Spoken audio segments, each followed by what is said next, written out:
Welcome to our YouTube channel. Hi guys, tonight we step into the kind of darkness that makes you pull your blanket a little tighter. Picture yourself trudging through a frozen clearing, the air thick with mist that tastes of pine and smoke. The trees stand like silent guards, their branches crusted in snow. Somewhere ahead, a faint orange glow flickers through the fog. That's your shelter for the night, a humble wooden hut built by hands long gone. The snow crunches beneath your boots, the wind hums in your ears, and every step reminds you that warmth is a rare treasure in this world. You probably wouldn't survive this without a bit of medieval ingenuity. So tonight we'll see just how they did it. So, before you get comfortable, take a moment to like the video and subscribe, but only if you genuinely enjoy what I do here. Tell me where you're listening from and what time it is there. Now dim the lights and follow me into the story. You stand before the hut. Its roof bows slightly under the weight of snow, and smoke curls lazily from a hole in the thatch.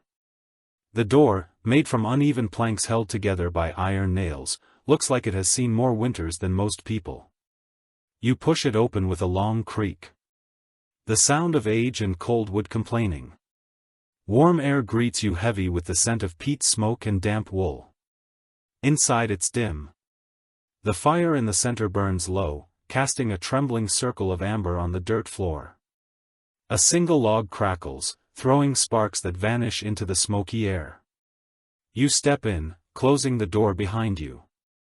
The world outside disappears, swallowed by darkness. The air inside is alive, thick and human.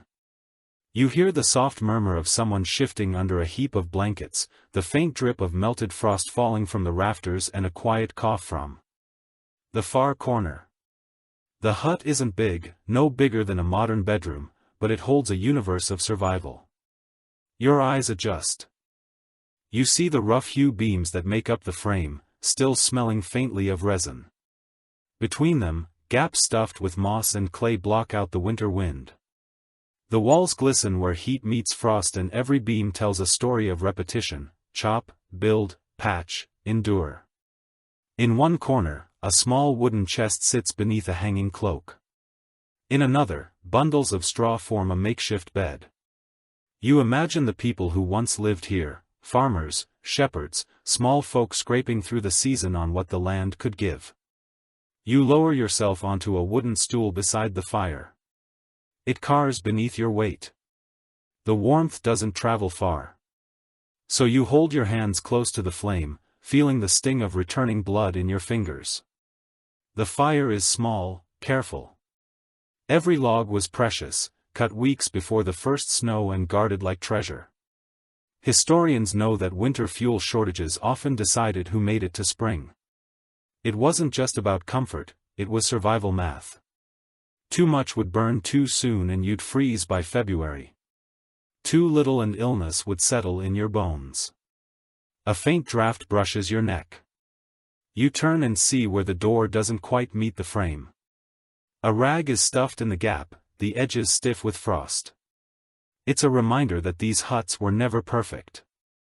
The medieval poor relied on what nature offered, and sometimes that meant living inside what felt like a glorified barn. But still they adapted. Some huts were built half dug into the ground, using the earth's own warmth to hold heat. Others lined the inner walls with woven wee and door branches plastered with mud and straw to trap every bit of warmth possible. You take in the smell of it all: smoke, sweat, wet wool and faint animal musk. It's strangely comforting, like the scent of persistence. The air feels heavy but alive. Your breath fogs in the chill that lingers beyond the hearth's reach. You realize the rhythm of this life was slower, closer to the heartbeat of nature. Night fell early and lasted long. People moved with the pace of their candles, not their clocks. In the background, a child murmurs in sleep, curling tighter under a blanket of sheep's wool. The mother beside him stirs, adding a pinch of dried herbs to the fire. The air fills with a faint sweetness. Lavender perhaps, or mugwort thought to calm dreams. Historians still argue whether such herbs were for scent or superstition. Either way, the result is the same: a gentle perfume rising in the smoky air, whispering of care and hope in hard times. You shift on your stool, noticing how the smoke doesn't rise straight up but curls and pulls before slipping through a hole in the roof.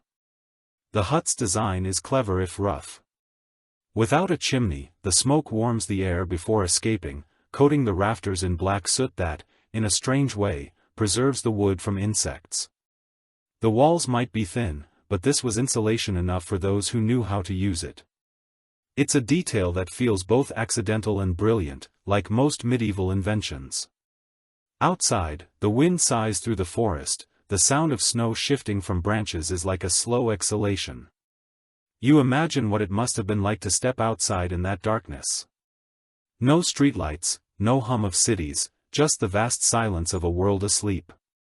For those inside, the hut wasn't just shelter, it was the thin line between life and death. Your gaze drifts to the floor, hard-backed earth softened with a scatter of straw. Every step makes a soft rustle like whispering pages. The straw was changed often, partly to keep insects away and partly to absorb the moisture that crept up from the ground. Sometimes herbs were mixed in penny-royal tandy thyme to keep fleas at bay. Quirky, yes, but it worked. Some of these same herbs are still used in natural repellents today.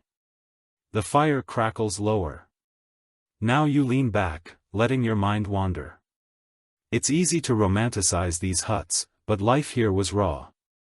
You can almost feel the hunger that lingered through each winter, the ache in the hands that chopped wood, the quiet pride in surviving one more season.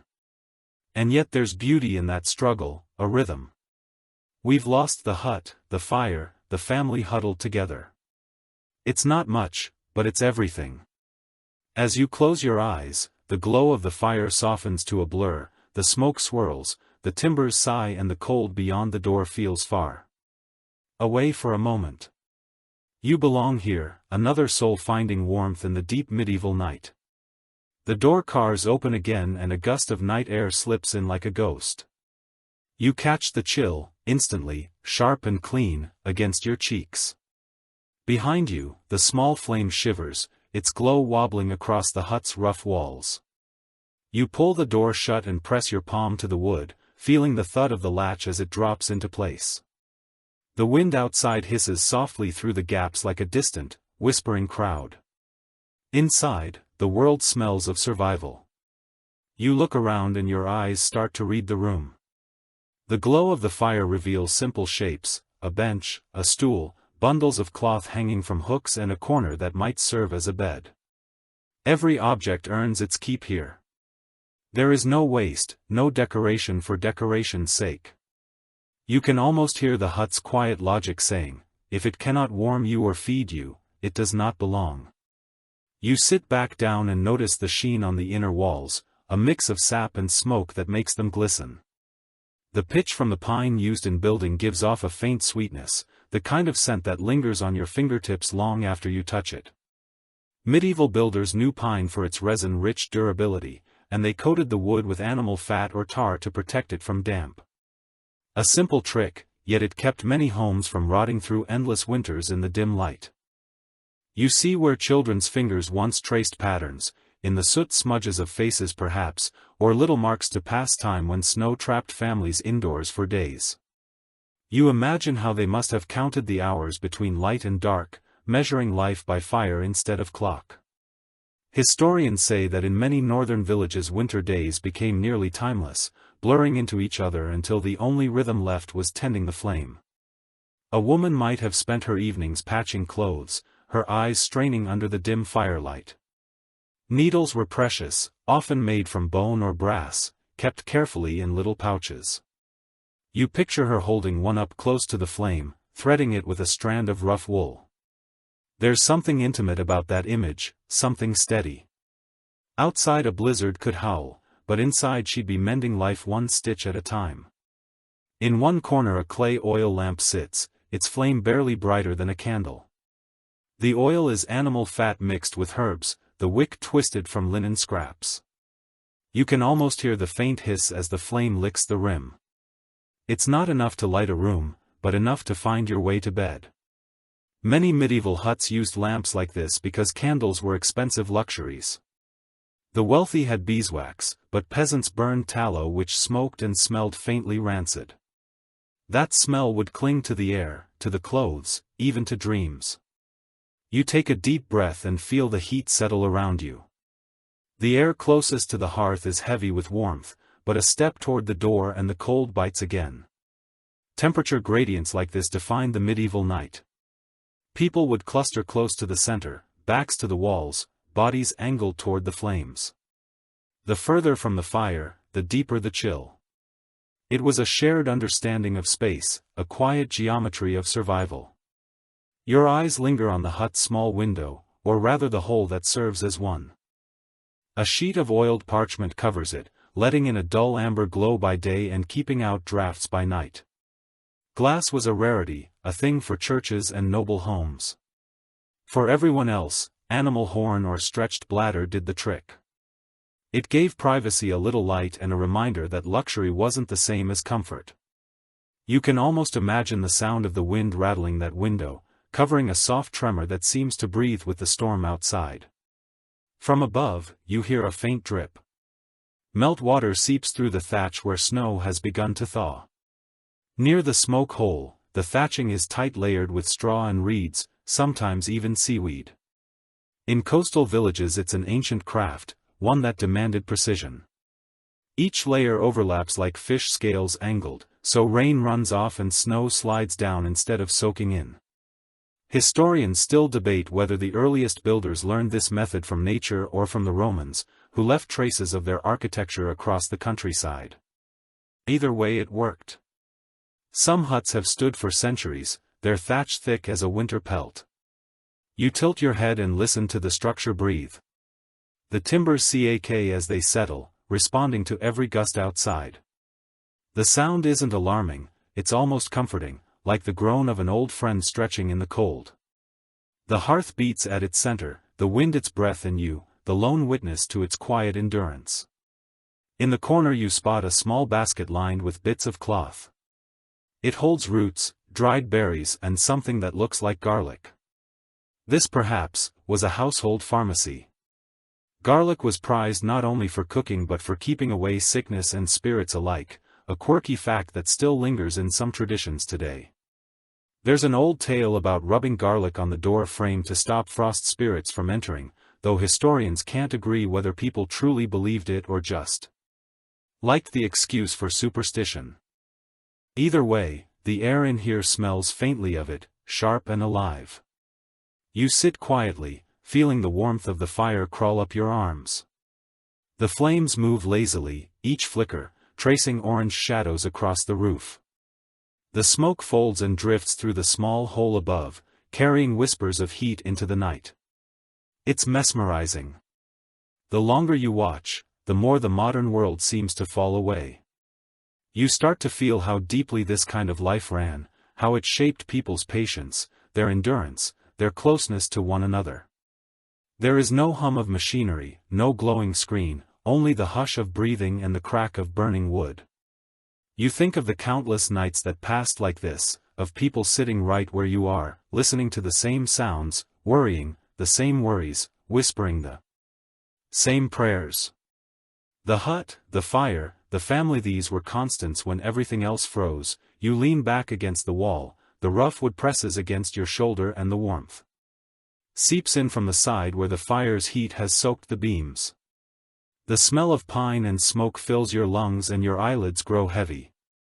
Outside, the snow keeps falling, each flake drifting like a quiet blessing. And here you are, safe for now, sharing in the oldest rhythm of all, warmth, breath, and the promise of sleep.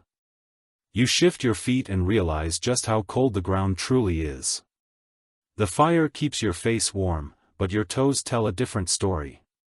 Beneath you, the floor is nothing but packed earth sprinkled with straw, and each step releases a soft, dusty sigh. Your soles press into the cold like pressing against a frozen riverbank. The sensation runs up your legs, a creeping reminder of how every inch of warmth must be earned. Most chroniclers of the time agreed that many huts didn't have raised floors at all. Only in the richer homes or in monasteries did people walk upon wooden planks. For everyone else, the ground was the ground shared with insects, mice, and sometimes the damp breath of the soil itself. To make it livable, people layered rushes or straw across it, changing them whenever the smell became unbearable. An odd little custom survived in certain regions, where sweet-smelling herbs like meadow were mixed in to disguise the stench. It wasn't luxury, but it added a faint fragrance to the room, one that might even mingle with the smoke and create a sort of rough perfume of survival. You can almost feel the mixture beneath your feet, dry, crackling straw combined with the soft give of crushed herbs. There is something humble in it, yet clever too. It worked as insulation, however. Primitive modern archaeologists have found traces of multiple layers of reeds and sedges in old hut foundations, proof that people knew more about managing temperature than they're often given credit for. Evidence from the period shows that these layers could be several inches, thick enough to create a cushion against the freezing earth below. The idea of bare feet on straw feels strange to you now, maybe even a little brave, but to them, shoes were for outdoors, inside boots stayed by the door to dry beside the hearth. Walking barefoot was not a sign of poverty alone but of practicality. You can almost hear the quiet shuffle of feet moving softly in the dim light, careful not to disturb the straw that helped keep the family warm. In one corner, near where the straw is thinnest, you notice dark stains where moisture once seeped through. It must have been a constant battle, the floor always on the edge of freezing. Some researchers question if villagers deliberately place smooth stones near the fire pit to radiate heat overnight. There's no consensus, but it would make sense. Stone holds warmth longer than earth, and the trick might have been passed along by travelers from the south. Experts remain divided over whether this was common practice or just regional ingenuity, but either way it speaks to how deeply necessity shaped invention. You crouch and run your hand along the straw. It scratches your skin but feels alive somehow. The smell is earthy, like dried hay and distant sunlight beneath it. The soil is hard as iron. You imagine the daily ritual of cleaning this floor, removing the old rushes, shaking them outside, then spreading a new layer before night. The task would fall to whoever rose first, likely the woman of the house or the eldest daughter, and she'd do it with practiced efficiency before dawn's first light touched the frost. There's something rhythmic in that idea, something calming. The repetition of small chores kept life steady when the world outside was chaos. It was said in some villages that sweeping away yesterday's straw also swept away yesterday's troubles.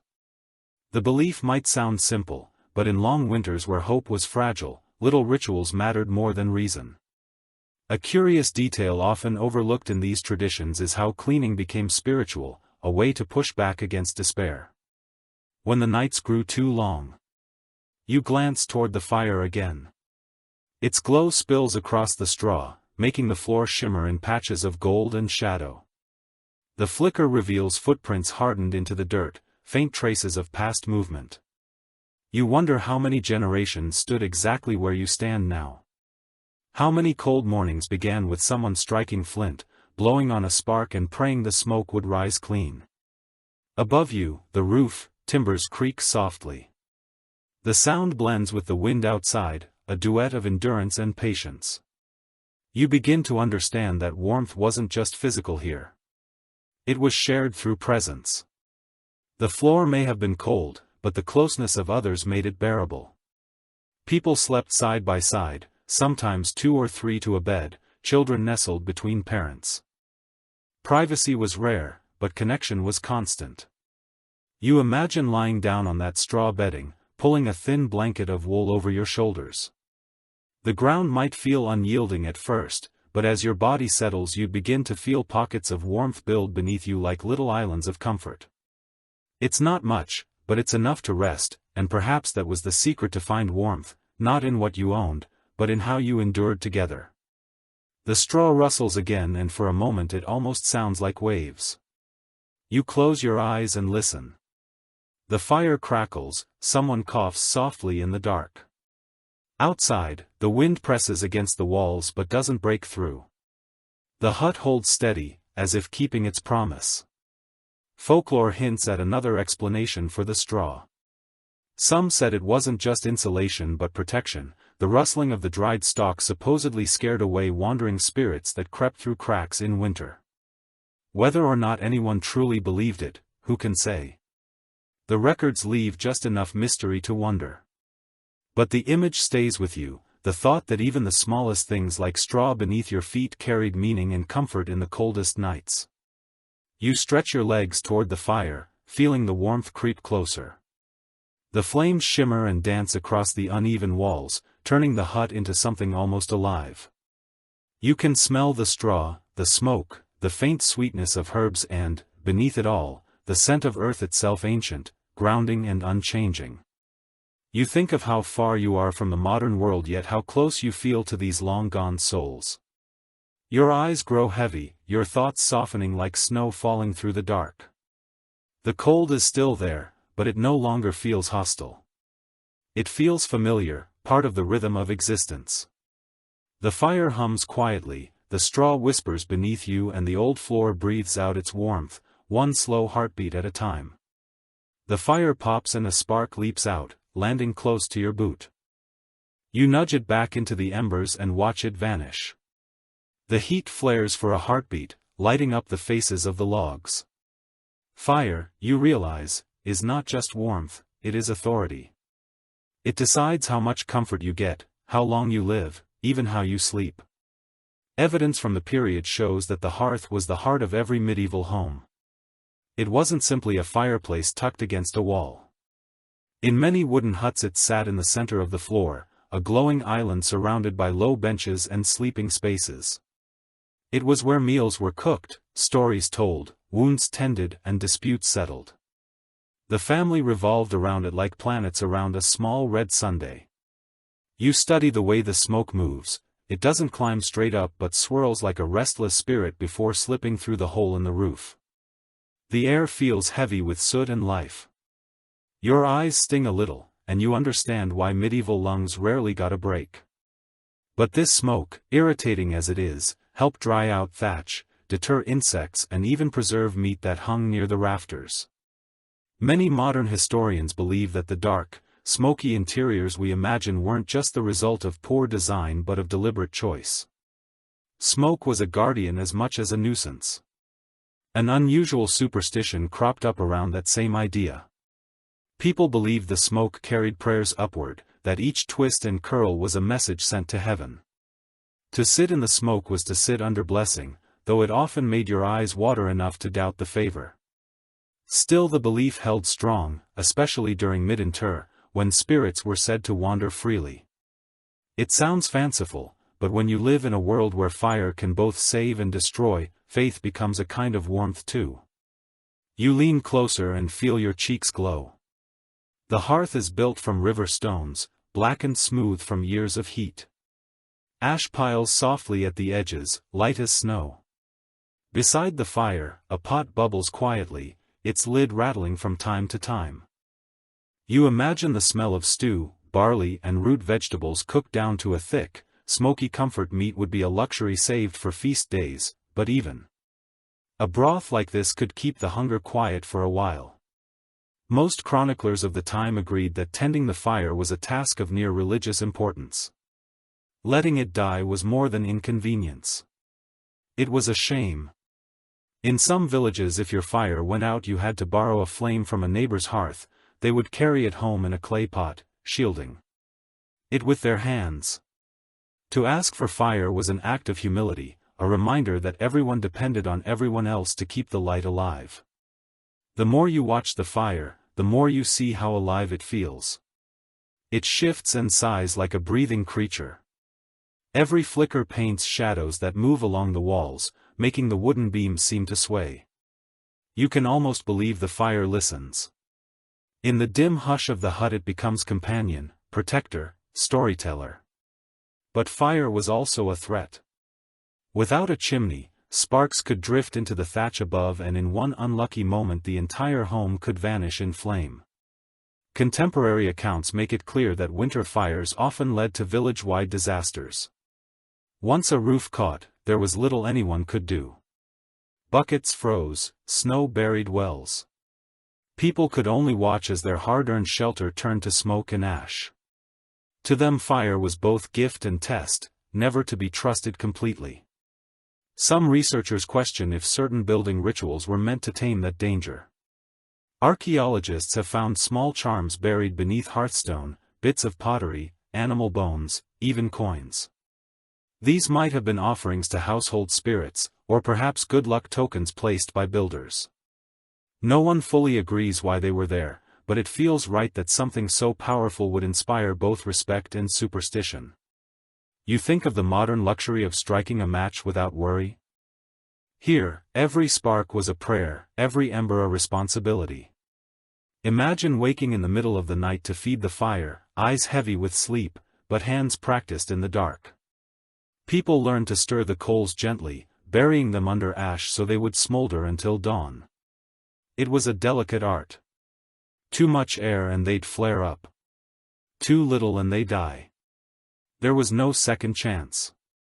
You look again at the glow, its edges dimming. The family that once lived here might have gathered now, kneeling around the hearth, murmuring short prayers for warmth. Children would extend their hands and laugh as their shadows danced across the wall. The fire light would flicker over faces, softening them, making everyone look younger for a moment. You pick up a small stick and prod the embers, and the sound they make is like whispering sand. Sparks float upward, tiny suns rising into the darkness. The air fills with the sharp scent of burnt resin, and you imagine that smell clinging to your hair, your clothes, your dreams. The fire doesn't just warm the room, it claims it, every surface, every breath belongs to it.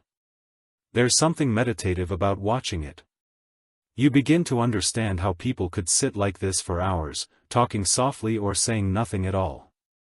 The fire became their entertainment, their comfort, their measure of time. When the flames sank low, the night deepened. When they rose, morning was near. A curious detail, often overlooked in written accounts, is that many huts didn't bother to extinguish their fires, even in summer. The hearth was eternal. It symbolized the life of the household passed down through generations. If someone died, a log might be taken from their hearth to light a new one in the home of their kin. The flame was continuity itself. The crackle steadies again, pulling you back from thought. You sit quietly, the warmth licking your face, the cold licking your back, the two elements meeting you, perfectly balanced. For now, outside, the wind continues to hum through the trees. Inside, you have light, warmth and a sense of something very old, very human and still very alive. The wind groans against the walls as if testing the hut's courage. Each gust makes the wooden beams creak, the sound deep and tired, like a giant stretching in the dark.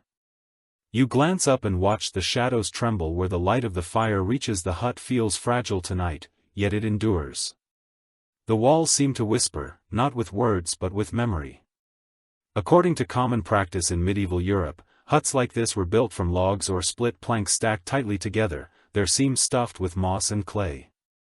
The result was something simple but clever. The materials were all local, easy to repair and warm once the interior air heated up. Still, no wall was perfect. Cold air always found a way inside, slipping through cracks like invisible fingers. The struggle against the wind was constant and people grew skilled at listening for it. A faint whine in one corner meant a gap. A low hum in another meant a loose board. They patched and stuffed until the sound softened to silence you. Reach out and touch the wall beside you. The wood feels rough but alive.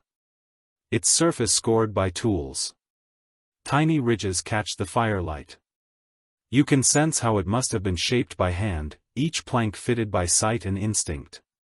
Builders didn't use rulers in every village.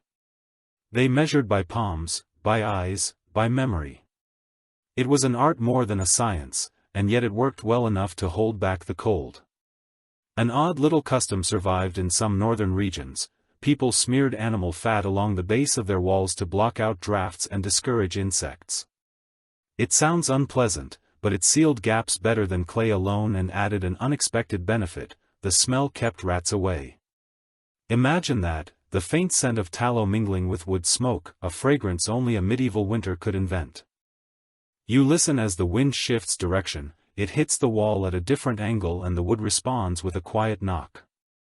The noise is oddly rhythmic, almost like a heartbeat. You picture the family lying awake, listening to the hut talk to them through the night. To some it was comforting. The sounds meant the walls were still standing. To others, they were eerie reminders of the outside world pressing in. There's ongoing discussion among historians about how much insulation these huts truly provided. Some believe that once the interior warmed, the timber retained heat surprisingly well. Others argue that drafts were unavoidable, that families relied more on body heat and bedding than on architecture. The truth probably lies somewhere in between, carried by generations of trial and error. You notice patches where clay once filled the spaces between logs. The color is faded, now dull brown sure, with soot. In its prime it would have looked golden in the firelight. Smooth and slightly damp. People used whatever materials they could find: mud, straw, horsehair, even dung to make the plaster. When it dried it hardened like stone, sealing out both wind and sound. The walls became their own kind of skin breathing, just enough to keep the hut from suffocating. You move your hand and feel a draft sneak through a small gap near the corner. It brushes your wrist with icy fingers. The sensation makes you shiver. In the deep of winter, that little gap could mean the difference between comfort and misery. Some villagers hung woven mats or furs along the inner walls to trap the warmth, creating layers of softness that looked almost decorative. It was practicality disguised as beauty. There's something touching in that effort. You can imagine a mother pressing bits of moss into cracks while her children slept, her fingers stiff with cold, but steady. Perhaps she hummed a small tune while she worked, a song she learned from her own mother, one that kept her mind from thinking about the frost creeping under the door. The details are lost to history, but the image feels true. You lean back and let the wall support you. The timber hums faintly under the wind's pressure. For a moment you could almost believe the hut breathes with you. The sound of it settling feels steady, reassuring, like a lullaby made of wood and patience. A lesser-known habit of the time was to tuck charms into the gaps between boards. Small bones, feathers or bits of cloth were thought to guard against spirits or ill fortune. Folklore from certain valleys even claimed that whispering your name into the wall would keep the cold from stealing your soul while you slept. Whether or not anyone truly believed this, it tells you how deeply they lived with their surroundings. A wall wasn't just a barrier, it was a guardian. You stare at the edges of the fire light, where the walls vanish into shadow. The sound of the wind fades for a moment and silence fills the hut like water filling a bowl. You realize that these walls didn't just keep out weather. They held in the stories, the laughter, the fears of everyone who ever lived here. Every winter left a mark, invisible but real. Archaeological findings suggest that in some regions villagers reinforced their huts by leaning spare planks or old dartboards against the outer walls. During the harshest months it added weight, stability, and a sense of safety, even if it didn't do much for warmth. They would remove them in spring when light and air returned. The cycle repeated year after year, a rhythm of build patch endure. You listen, again, the wind picks up once more, but now the walls no longer sound distressed. The wood groans but doesn't give, it holds patient and sure. You imagine the satisfaction of hearing that, as a builder, of knowing your work could withstand another storm. It must have felt like triumph, small but solid. The fire glows low now, painting the walls in amber and red. The shadows dance in long shapes that seem to move across the timber, as if the walls themselves remember the people who leaned on them. You find comfort in that thought. The hut isn't silent. It sings softly in wood and wind, reminding you that even the simplest shelter can feel alive when you listen closely. The night deepens, but the fire's pulse holds steady. You shift a little closer, wrapping your arms around yourself, watching how the shadows waver across the floor. The smell of warm wool lingers in the air. It comes from the bedding piled nearby, thick layers of fabric, fur and straw that make up the medieval idea of comfort. You walk toward it and kneel, brushing your fingers across the surface. It feels coarse at first, then softer underneath.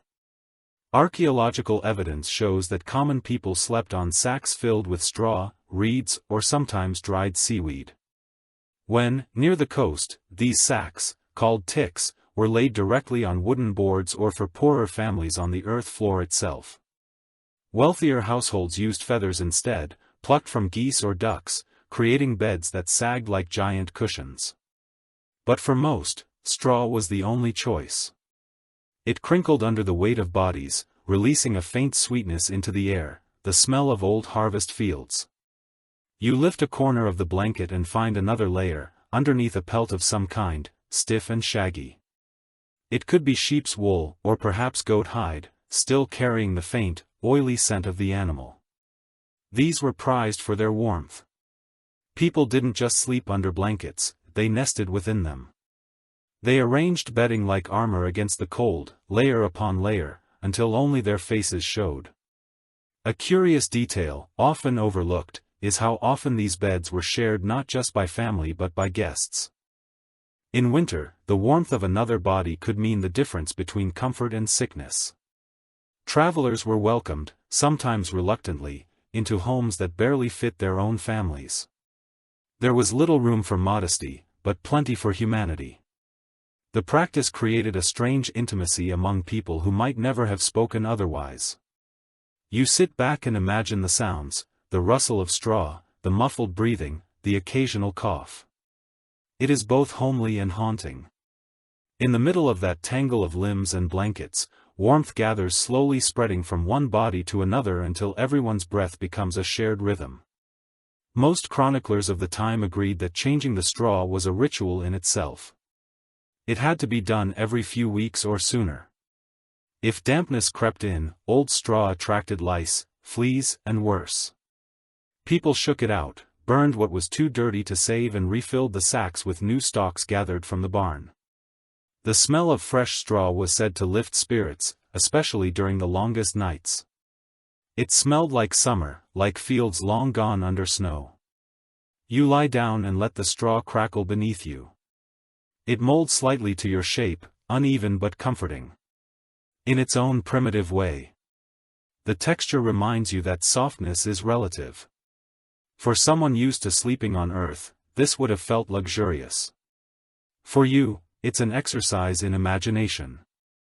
Yet as you listen to the fire crackle and feel the warmth drift across the room, it doesn't seem impossible to fall asleep here. An old belief once circulated that straw carried memories of the field it came from. People said it kept the spirit of the sun locked inside. So even in the coldest night it gave off a faint echo of warmth. It's a poetic idea, maybe born from wishful thinking, but it fits. You can almost sense the light trapped in each stem whispering its history into the dark. Some researchers question if the bedding materials varied with region and wealth more than with climate. In Scandinavia, for example, records suggest moss and dried leaves were used under pelts, while in southern Europe thin mats of reeds were preferred. The diversity tells a quiet story of adaptation, how every community learned to turn its landscape into comfort. Experts remain divided over how hygienic these arrangements truly were, but survival left little room for choice. You shift again and look at the blanket on top. It's thick, woven from wool, dyed a dull brown, though once it might have been red or green. The pattern is uneven, the work of hand-spun thread. You run your palm along it and tiny bits of linoline oil cling to your skin, making it feel almost alive. Wool was the treasure of the medieval world. It clothed, fed, and sheltered nations. Entire economies were built on the back of sheep. When a blanket like this wore thin, it wasn't discarded. It was patched, rewoven, reborn into another form. In the corner of the hut, near the door, hangs a bundle of feathers tied with twine. It sways slightly in the draft. At first, it looks decorative, but then you notice the way it's positioned above the bedding. People once believed feathers could protect the sleeper from nightmares, especially if they came from white birds, a strange superstition. Yet you can understand the comfort of thinking that something gentle guarded you through the dark hours. The air feels warmer here. Held close by the thick bedding, you stretch your hand toward the fire light and see the reflection shimmer across the wool.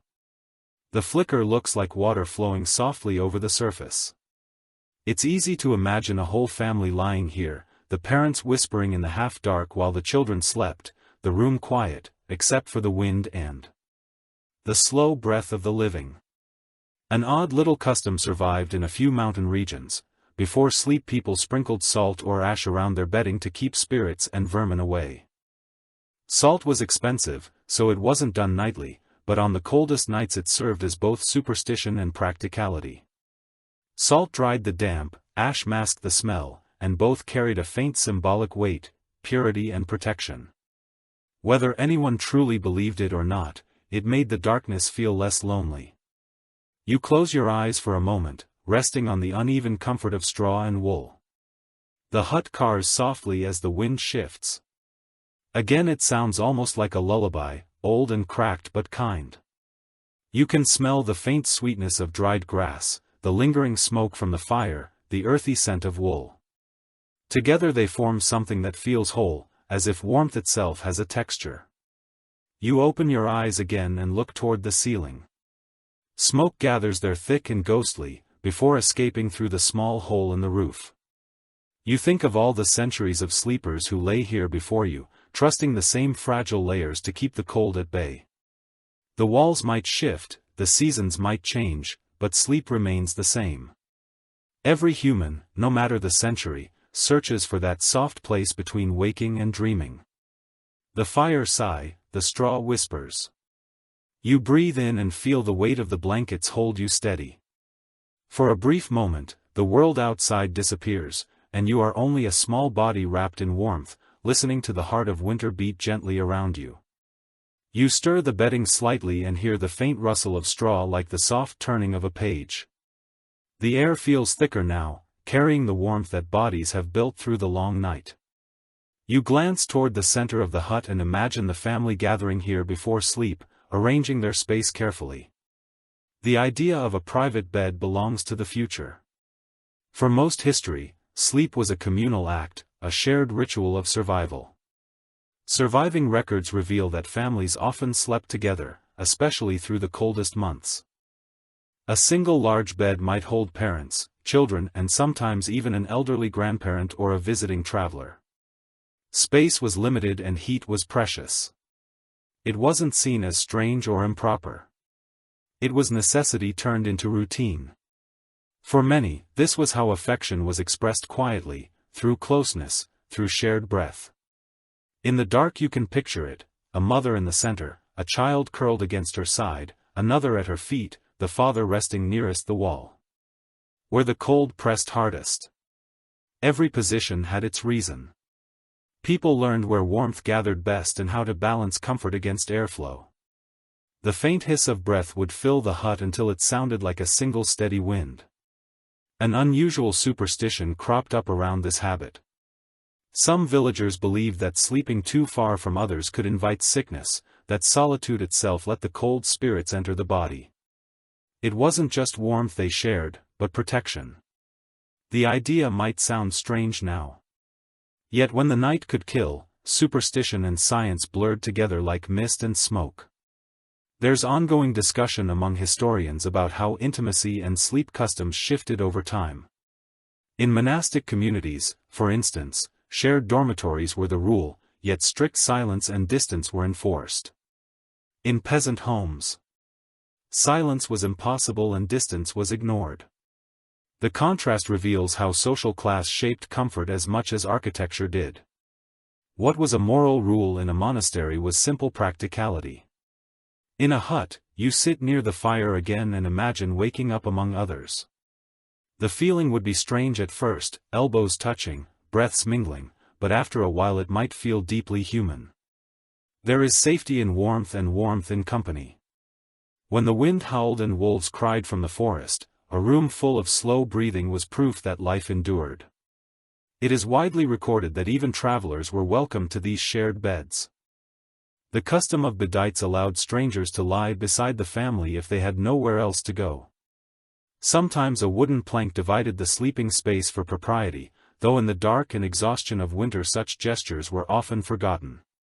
The bed became, both inn and hearth, the truest symbol of hospitality. A small but fascinating twist to this story is how people developed an etiquette around shared sleep. One had to lie still, avoid kicking and turn quietly when the others did. Snoring was tolerated but teased, and anyone who spoke too much risked a sharp elbow. Whispered jokes or songs often lulled the younger children to sleep before the fire dimmed.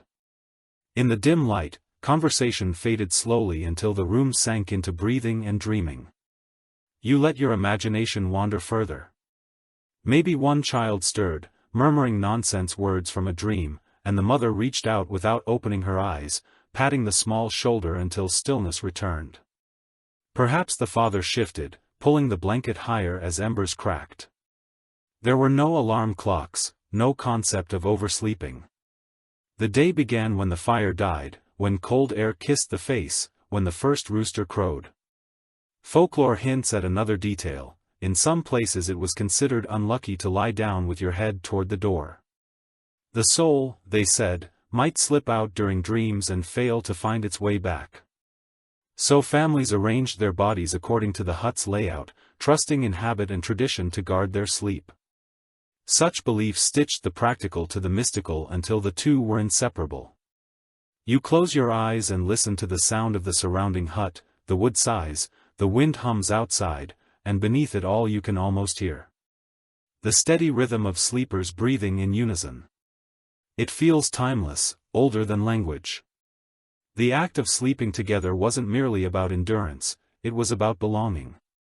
When the night stretched for 14 hours or more, this closeness became the measure of safety itself. Experts remain divided over whether dreams were interpreted differently when people slept together. Some suggest that shared dreams whispered about in the morning reinforced community bonds. Others think that the very act of waking side by side blurred the line between personal and collective experience. Whatever the truth, the memory of those nights lingers in the way we still associate warmth with companionship. You open your eyes again. The fire has burned low, painting the room in slow-moving red. The bed looks almost like a single creature, breathing softly, alive, with the small motions of rest. It's hard not to feel something tender watching it. Even across time, these were people who had little, yet found comfort in each other's nearness, who turned scarcity into something that resembled peace.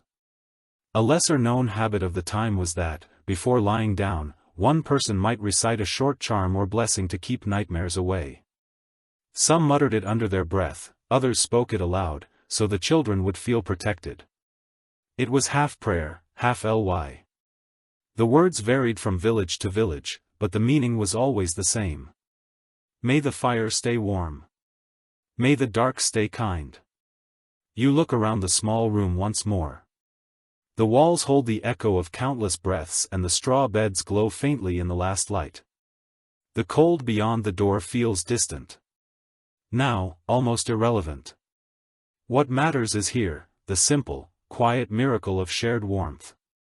You can feel yourself begin to relax, as if that ancient comfort has reached across the centuries.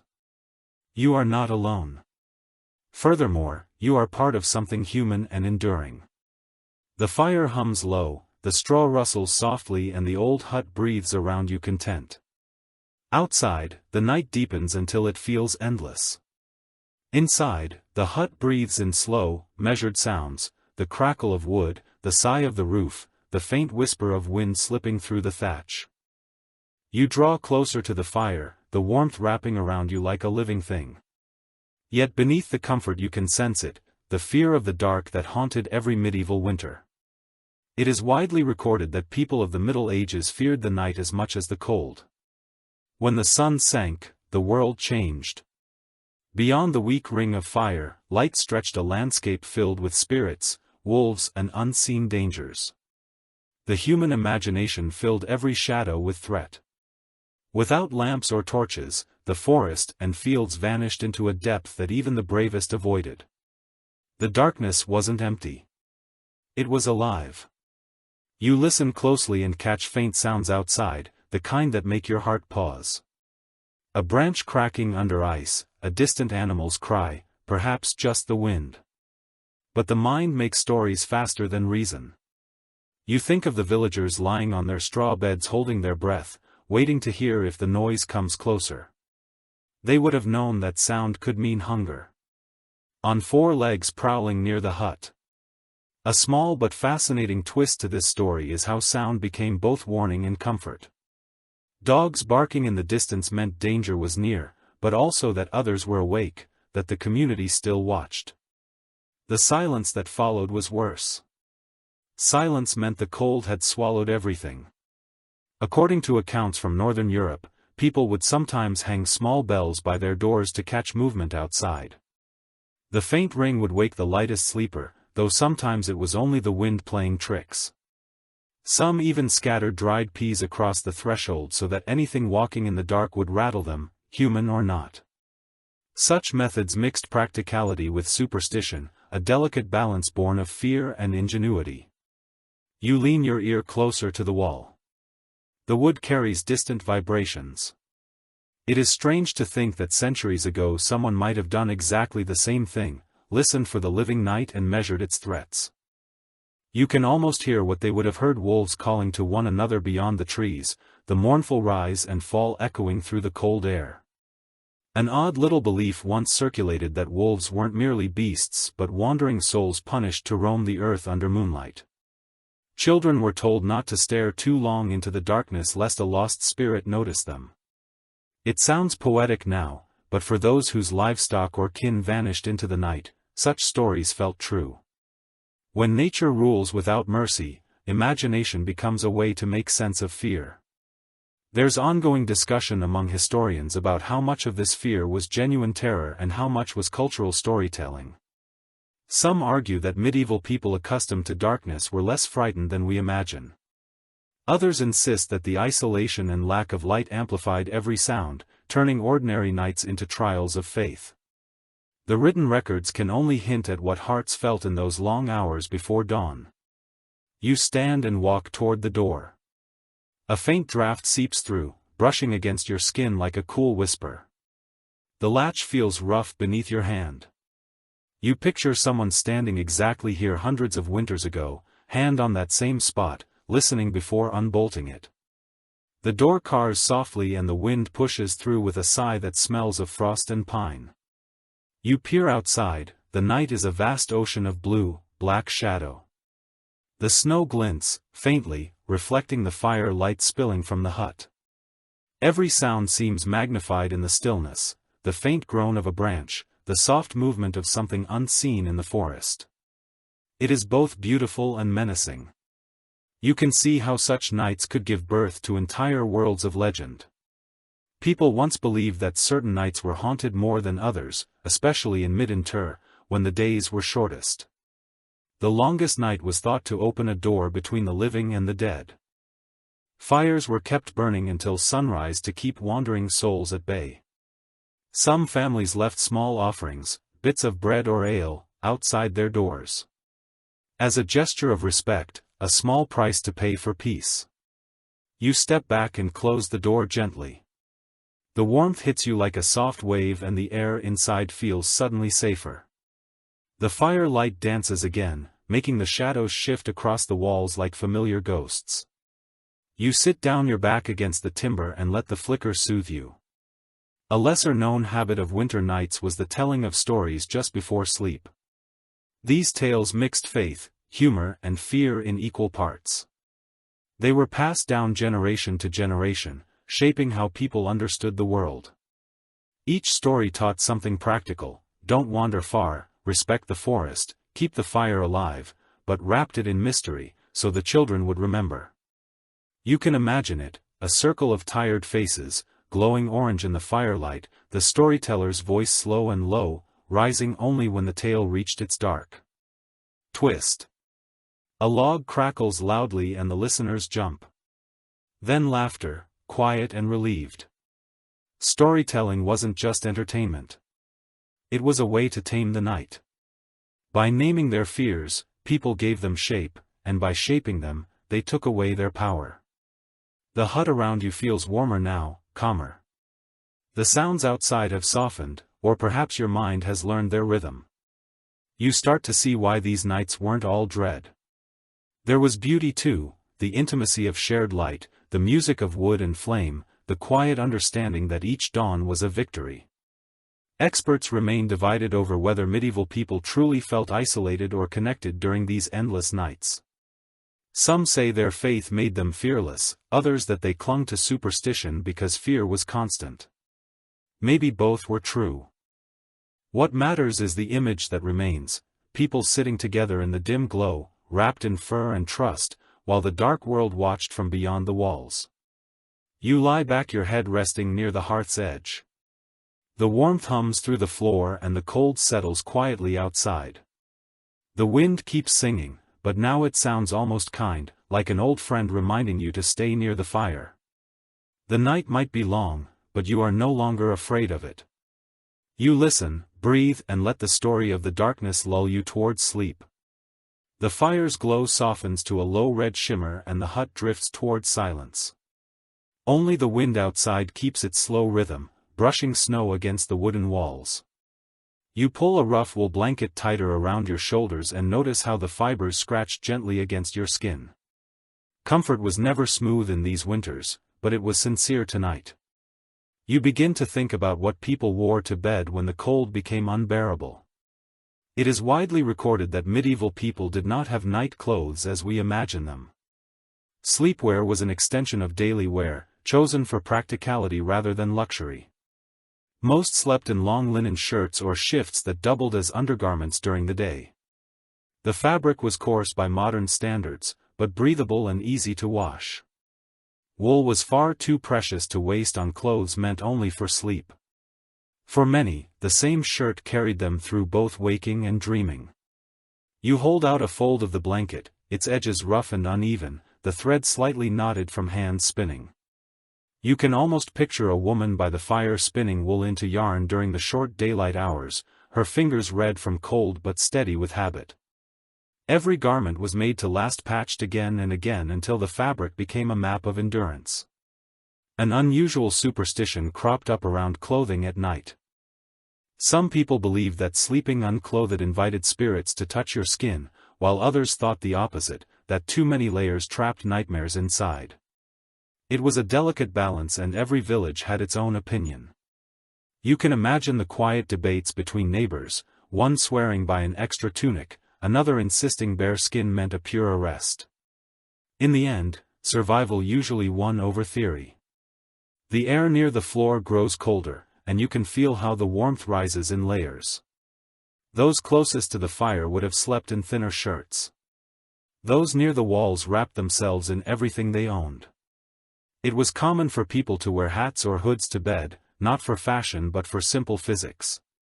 Much of a person's heat escapes through the head, and the medieval world understood this without needing a thermometer. According to common practice in medieval Europe, even the poorest villagers often owned at least one wool cap. It might be shared among family members or passed down like an heirloom. Children wore old stockings on their heads when caps ran out. In some places people tied scarves around their necks and shoulders to seal in warmth, forming makeshift cocoons. Against the night you run your fingers along the hem of your imagined tunic. It feels thick in the mind's eye, heavy with the faint scent of smoke. Everything in this world smells faintly of the hearth. Because the fire never stopped. Clothes absorbed that scent, turning warmth into memory. A person's garments told their story, how many winters they'd survived, how many times they'd mended rather than replaced.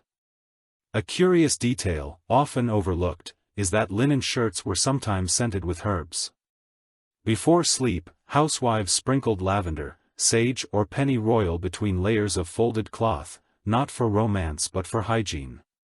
These herbs deterred insects and added a trace of freshness that made the long months of smoke and sweat more bearable. The smell of dried lavender in winter must have felt like a secret promise of spring. You shift and pull the blanket closer. Its weight feels reassuring, grounding you in the dim glow of the fire. Beneath it, you sense the faint prickle of rough fabric against your arms. It's easy to imagine yourself lying there centuries ago wearing the same kind of linen shift, hoping the small fire would last until dawn. Some researchers question if medieval people truly changed into night clothes at all. There are accounts of workers falling asleep fully dressed boots, and all after a long day in the fields. Removing clothes meant exposing the skin to cold air, a risk few would take when frost crept through the cracks. It wasn't laziness, it was instinct. You guarded heat like treasure. You glanced toward the wall where a few garments hang from wooden pegs, a cloak, a pair of worn breeches, a hood stiff with age. They swayed gently in the draught, whispering of days spent in snow and rain. In the dim light they almost looked like silent companions watching over the sleepers. Locals even whispered a strange belief that spirits could hide in empty clothes. To prevent this, some people tucked their garments beneath their beds or folded them neatly before sleep. A messy pile invited mischief, they said. Whether it was about order or unseen guests, no one wanted to take the chance. You smile at the thought of someone carefully folding their tunic before lying down on a straw bed, all while believing that neatness might guard their soul. The fire pops softly and the room fills with a warm, smoky rhythm. The smell of wool mingles with the sweetness of drying herbs. You picture the air heavy with that blend of scent, the faint crackle of embers, the soft sigh of breath under thick blankets. Sleep wasn't about ease, but about surrender. It meant trusting that the fire would hold, and the cold would not find you. There's ongoing discussion among historians about how people managed the washing of their clothes in winter. Water froze, soap was scarce, and yet cleanliness mattered for survival. Some accounts mention snow used as a natural scrubber. Others describe smoke fumigation to kill lice. It wasn't glamorous, but it was effective. Necessity, as always, turned hardship into wisdom. You lean back and imagine the soft murmur of a family preparing for bed. The mother adjusts the blanket, the father stretches out near the fire, still wearing his tunic, a child curls under a cloak that smells faintly of sheep. Outside, the snow falls thicker, muting every sound. The world shrinks to this small circle of warmth and breath. You close your eyes and feel the layers of fabric around you, the ghost of warmth from a long-vanished hearth. Every thread carries history, the rough linen, the woolen cap, the worn blanket. They are the armor of ordinary people who faced winter with patience and hope. You imagine drifting to sleep among them, wrapped in the hum of the fire and the faint scent of herbs.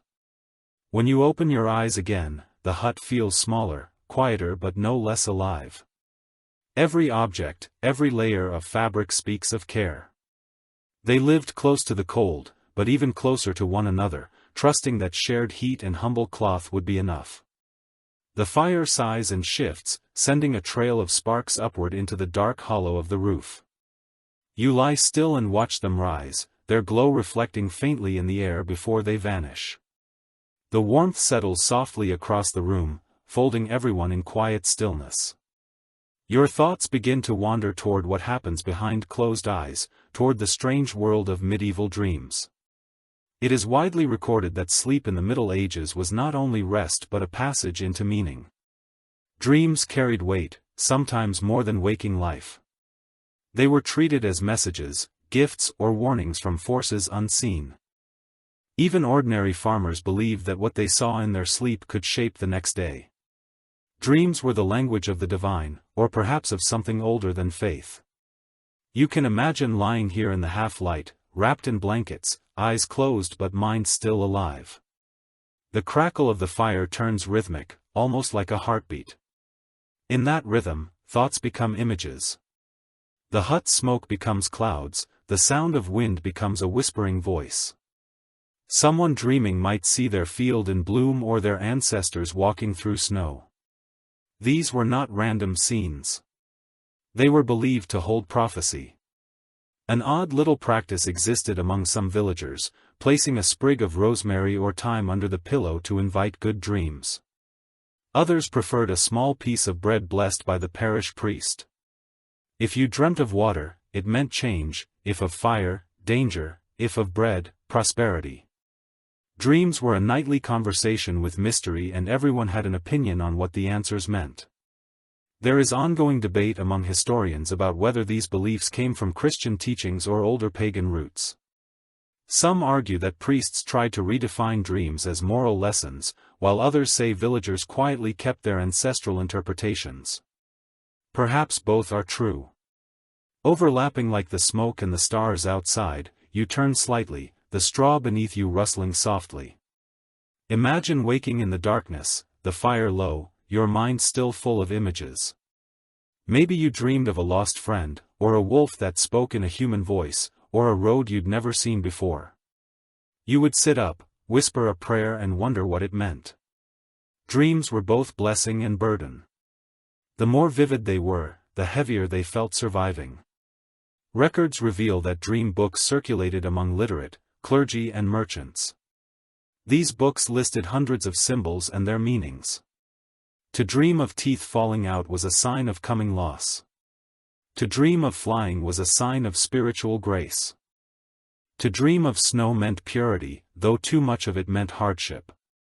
Few peasants could read, but the ideas spread through talk and story passed from mouth to mouth like recipes for the soul. A curious detail, often overlooked, is how connected dreams were to the body. People believed that what you ate before bed influenced what you saw. Heavy meat caused restless sleep, while milk and honey brought calm visions. Some even claimed that eating cheese could summon strange or mischievous dreams, a superstition that still lingers quietly in certain corners of Europe. You imagine the family you've been visiting in your mind. Perhaps the mother murmurs a short prayer before sleeping, asking to see the Virgin in her dreams. The father, tired from work, closes his eyes and sees the field thawing, a promise of spring. The child dreams of animals, talking of stars falling, of things too bright to name. When morning comes, they might share what they saw, half afraid, half amused. Folklore hints at another idea, that dreams were journeys of the soul. While the body slept, the spirit wandered through invisible landscapes. If the rooster crowed before the soul returned, it might be trapped outside, leaving the dreamer listless for days. This belief made the timing of sleep sacred. People preferred to wake gently, not startled, to give their spirits time to come home. You stretch slightly, the blanket brushing against your face. It is easy to see how the quiet and the flicker of light could pull a person inward in this world. Without electric glow, night was vast and deep, and imagination had space to breathe. The fire's pulse became the heartbeat of thought. According to notes from monastic chronicles, even learned men treated dreams with respect.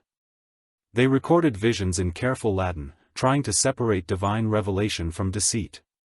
Yet no matter how carefully they reasoned, mystery always slipped through their fingers. To dream was to stand on the threshold of the unknown, a space both feared and cherished. An unusual superstition persisted in parts of France and England. If you woke from a nightmare, you were told to spit into the fire and whisper the dream's name aloud so it would burn away before sunrise. To forget a dream was dangerous. To name it was to reclaim your peace.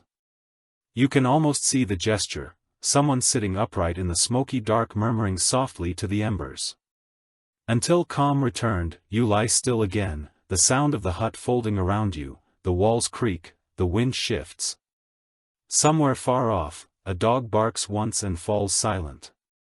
You think of how many centuries people have slept like this, beneath roofs that leaked, beside fires that smoked, trusting that their dreams might carry them safely through the night. A lesser-known habit of some sleepers was to turn their faces toward the east before drifting off. East was the direction of the rising sun, and by aligning with it, they believed they would rise renewed. It was a small act of faith in the certainty of morning, a quiet defiance against endless darkness. You close your eyes and imagine that alignment, the warmth of the fire to your left, the whisper of the dawn somewhere beyond the wall. Your breathing slows to match the rhythm of the hut. Dreams are waiting. The ancient night listens, and in that stillness the past feels close enough to touch somewhere in the darkness. The fire sighs and drops a log. The faint pop stirs you from a half-dream, and for a moment you are caught between worlds. The hut is dim and quiet, yet not silent. Someone nearby shifts under blankets and the rustle of straw follows. You blink at the ceiling and realize that only a few hours have passed. The night is far from over. You are awake during what medieval people called the first sleep. It is widely recorded that before the rise of artificial light, people slept in two distinct phases. The first began soon after dusk and lasted for a few hours until sometime past midnight. Then came a period of quiet wakefulness, often lasting an hour or more, followed by the second sleep until dawn. This pattern was as natural as breathing. The body followed darkness as faithfully as tides follow the moon. You sit up slightly, the wool blanket falling from your shoulders. The fire has burned low, glowing like a bed of jewels. The air tastes of smoke and iron around you. The rest of the family stirs softly. One child mutters a few nonsense words in sleep. The mother opens her eyes, yawns, and adds a piece of wood to the hearth. The glow brightens just enough to reveal tired faces and small smiles. An odd little custom persisted during these hours. People would rise quietly to tend the fire, relieve themselves outside, or even pray. Some took the chance to talk in whispers, to share thoughts that daylight did not allow.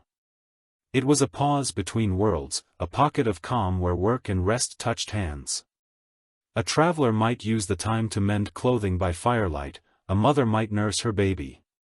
In those moments, time felt both endless and tender. There's ongoing discussion among historians about why this segmented sleep pattern faded. Some argue that artificial lighting reshaped our inner clocks, compressing rest into one block. Others suggest that industrial schedules made two sleeps impractical. Whatever the cause, the shift was permanent.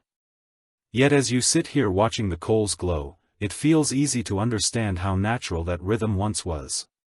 Night was long and sleep could afford to wander. You rise and step carefully across the straw. The ground feels cool underfoot, a quiet reminder of the world's patience. You pour a little water from a clay jug into a wooden cup and drink. The taste is faintly smoky. Drawn from a bucket that stood too near the hearth, you take another sip anyway. The cold steadies you. According to parish writings from the 15th century, this waking period was sometimes called the watch. It was not a time of fear but of reflection. Many people prayed or recited psalms, believing the hours after midnight were closer to heaven. Some couples used the quiet to talk about plans or whisper affection before sleep returned. In winter, when days were short and labor demanding, this middle-of-the-night peace was a rare gift. You glance at the fire again. The mother beside it rubs her hands and adds another stick. The faint crackle seems louder now that everything else is still. She lifts a small pot from beside the hearth, pours its contents into a cup and takes a sip. The smell of ale fills the air, warm and sweet. It was common to keep a small drink near the fire for these hours, something mild to soothe the body back to rest. In some homes it might be thin wine or spiced milk. A curious detail, often overlooked, is that these midnight meals, humble as they were, had ritual importance. Sharing food in the dark was a gesture of connection, a quiet reaffirmation of life. Families might pass the cup around, each taking a sip before lying down again. It sounds small, but in the silence of winter such acts mattered. They reminded everyone that they were not alone, that warmth and company still existed in the heart of the cold. Outside, the wind shifts direction, the roof sighs shedding a little snow. You hear a faraway owl call once, then fade into stillness for a moment. The entire world seems to hold its breath. You sit back down near the fire, the cup warm in your hand, and stare into the embers. Their red glow pulses softly, each spark a heartbeat of time. An unusual superstition lingered around these hours of wakefulness. People said that spirits walked the land most freely then, especially in the deep of winter.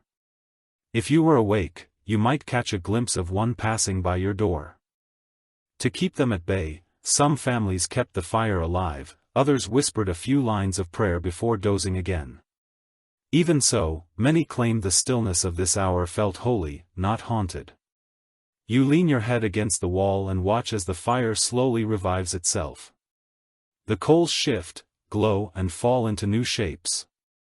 It's strange how alive a hearth can seem, how it mirrors your own breath. Your eyelids grow heavy again. Around you, the family resettles under their blankets, the mother hums quietly, a sound too low to name, but enough to comfort. It is said in old tales that dreams after the first waking were gentler, closer to morning light. To dream then was to glimpse renewal, to touch the edge of dawn before it came. The people of the past might not have known why their bodies stirred, but they trusted the rhythm. They lived by moon and fire, by hunger and rest, by simple truths that needed no explanation. You lie down again, the straw whispering beneath you. The fire's glow washes over your face. Beyond the door, the wind keeps its soft song, your breath slows, the warmth wraps around you and the hut slips once more into its shared slumber. In this middle stretch of night, you feel both awake and dreaming, held gently between two worlds, waiting for the second sleep to find you. When you open your eyes again, the fire has shifted from red to gold. Someone must have tended it. While you drifted in that gentle half-sleep, the glow wavers, softly, painting the inside of the hut in trembling shades of amber. The air feels thicker now, full of that smoky warmth that clings to everything it touches. You sit up slowly watching how the flicker plays against the walls, how the light seems alive and curious. According to old household accounts, candles were rare. In poorer homes, firelight did almost all the work.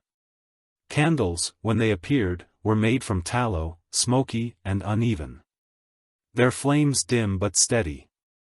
Only churches and noble halls could afford beeswax which burned clean and sweet. In this hut, light came from the hearth and every shimmer mattered. The flames told time, mood and even emotion. They were part of the night itself. You stare at the nearest wall where the flickering light turns cracks into rivers and shadows into shapes. It feels as though the hut is breathing, with you exhaling gold and drawing in darkness. For a moment you imagine what it must have been like to live every evening this way, with shadows for company. The light feels fragile, but enchanting enough to make ordinary things look almost holy. An odd little practice once found in some villages involved reading the fire's movements as signs. If the flames leaned, east travelers would arrive. If they hissed loudly, bad weather was coming. The hearth was an oracle. Its dance a language known only to those who stared long enough. You smile at the thought of families whispering predictions over a crackling log, half believing, half getting the warmth binding them together. There's ongoing discussion among scholars about how deeply symbolic light was in medieval daily life. Some argue it carried purely practical importance, while others see it as spiritual. In a world of darkness, illumination had meaning beyond utility. The faintest candle could be a metaphor for faith, for knowledge, for life itself. To sit in light was to remember hope. You lean closer to the fire and feel the heat trace across your face.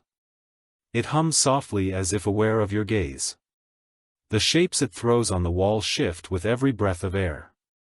A curl of smoke catches in the rafters, spreading into a slow-moving cloud that glows and fades. The smell of pine resin and scorched wood mixes with the lingering scent of wool. It's intoxicating in its simplicity. It is widely recorded that people often used firelight to tell stories before sleeping. Each flicker painted its own theater on the walls and children would watch as if the shadows themselves performed. A mother might tell a tale about saints or lost travelers, while the flames acted it out in wavering silhouettes. The light danced, the words flowed, and for a moment, imagination replaced hunger and cold. You notice how the flames change shape when someone moves near them. A child stirs under the blankets and the light jumps higher, spilling across the straw floor. Every movement in the hut seems connected to it, like the room and the fire share a pulse. Perhaps that is why people saw their hearth as something alive. It listened, it responded, it remembered. A curious detail often forgotten is that many families used soot and candle smoke to mark time or count events.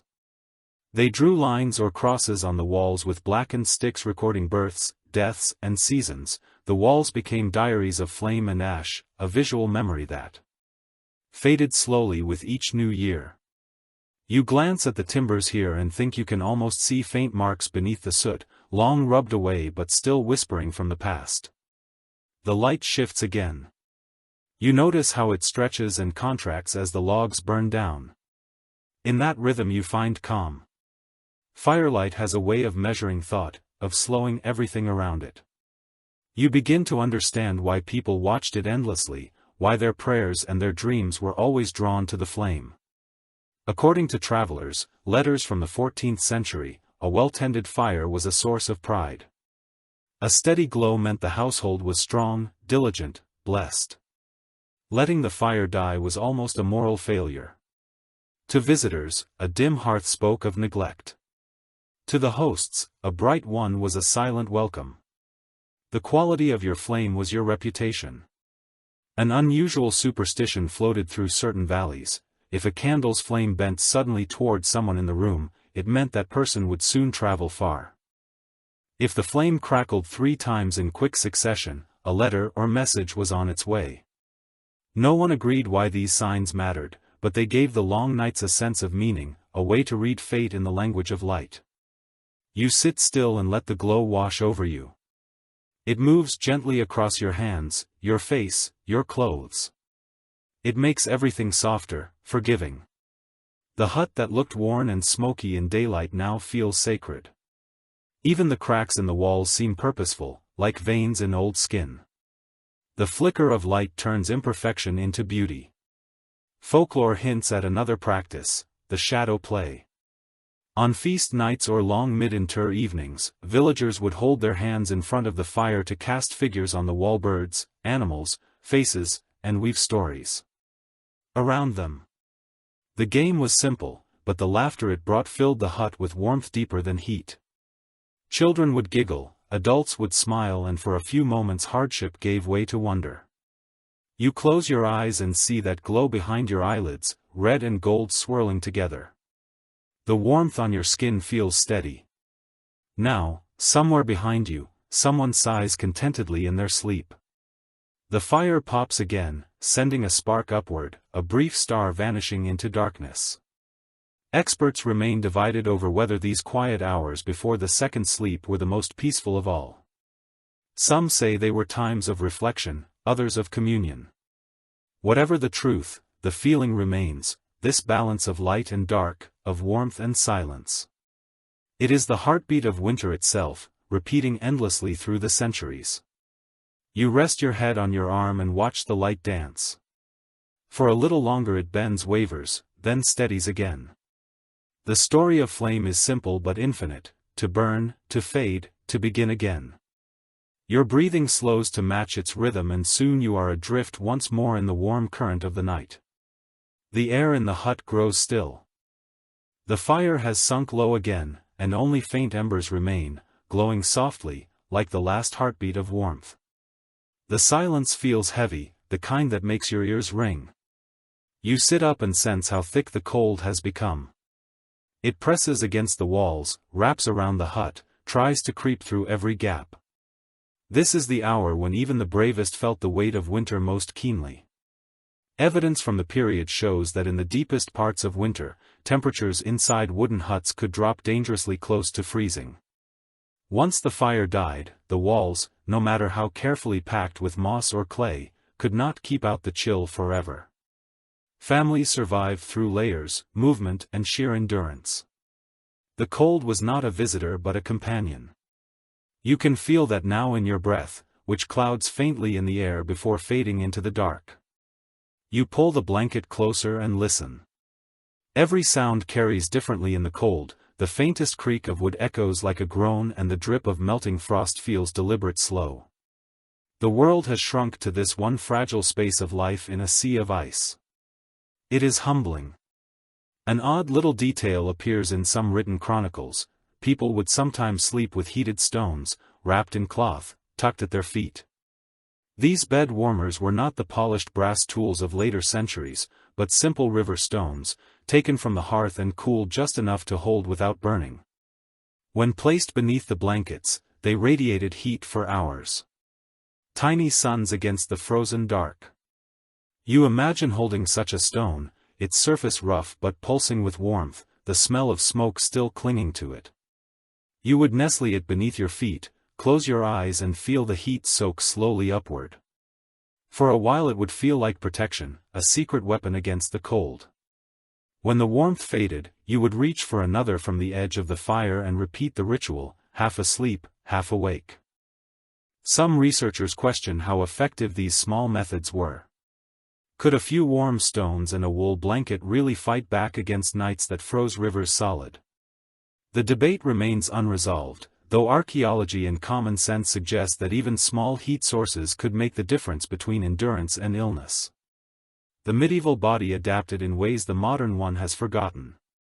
You look toward the wall where frost has crept through the cracks in thin white veins. The air smells different now, sharper, like metal and snow. The timbers pop, occasionally expanding and contracting in the shifting temperature. You imagine families listening to the same sounds, waiting for dawn, whispering to each other to stay awake a little longer. Sleep was rest, but it was also risked. If the fire died and the body slipped too deep into dreaming, the cold might win. According to old folk sayings, the coldest hours were ruled by silence itself.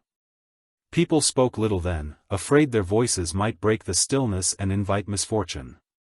In some regions they called it the wolf's hour, not only for the predators outside, but for the way the mind began to turn inward, hunting its own thoughts. Loneliness felt thicker at that time.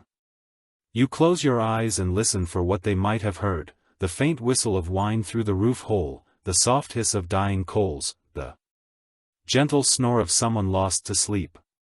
Beyond that, nothing. It is a silence so deep that it almost hums. It is both eerie and peaceful, the sound of a world resting under its own weight. A curious detail, often overlooked, is that frost did not only cling to the outside. In the coldest huts, ice formed on the inside of walls, even on the edges of blankets. People would wake to find their breath frozen in tiny crystals on the wood beside them. Some described it as beautiful, a fragile lace made by the night. Others saw it as a reminder of mortality, a decoration placed there by winter's hand. You shift closer to the hearth, hoping for one last trace of heat. The coals glow faintly, their edges white, their centers red. You blow on them and for a moment the light brightens, the warmth returns. You can see how many generations must have done the same gesture: breathe life into flame, the oldest prayer in the world. There's ongoing discussion among historians about how people managed to maintain health in such cold. Records show a surprising resilience.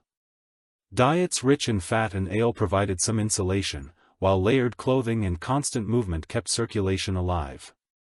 They accepted discomfort as the price of life, not as a tragedy, but as a teacher. Folklore hints at another belief. It was said that the spirit of winter wandered the land in the shape of a pale woman, her breath, the frost on the windows.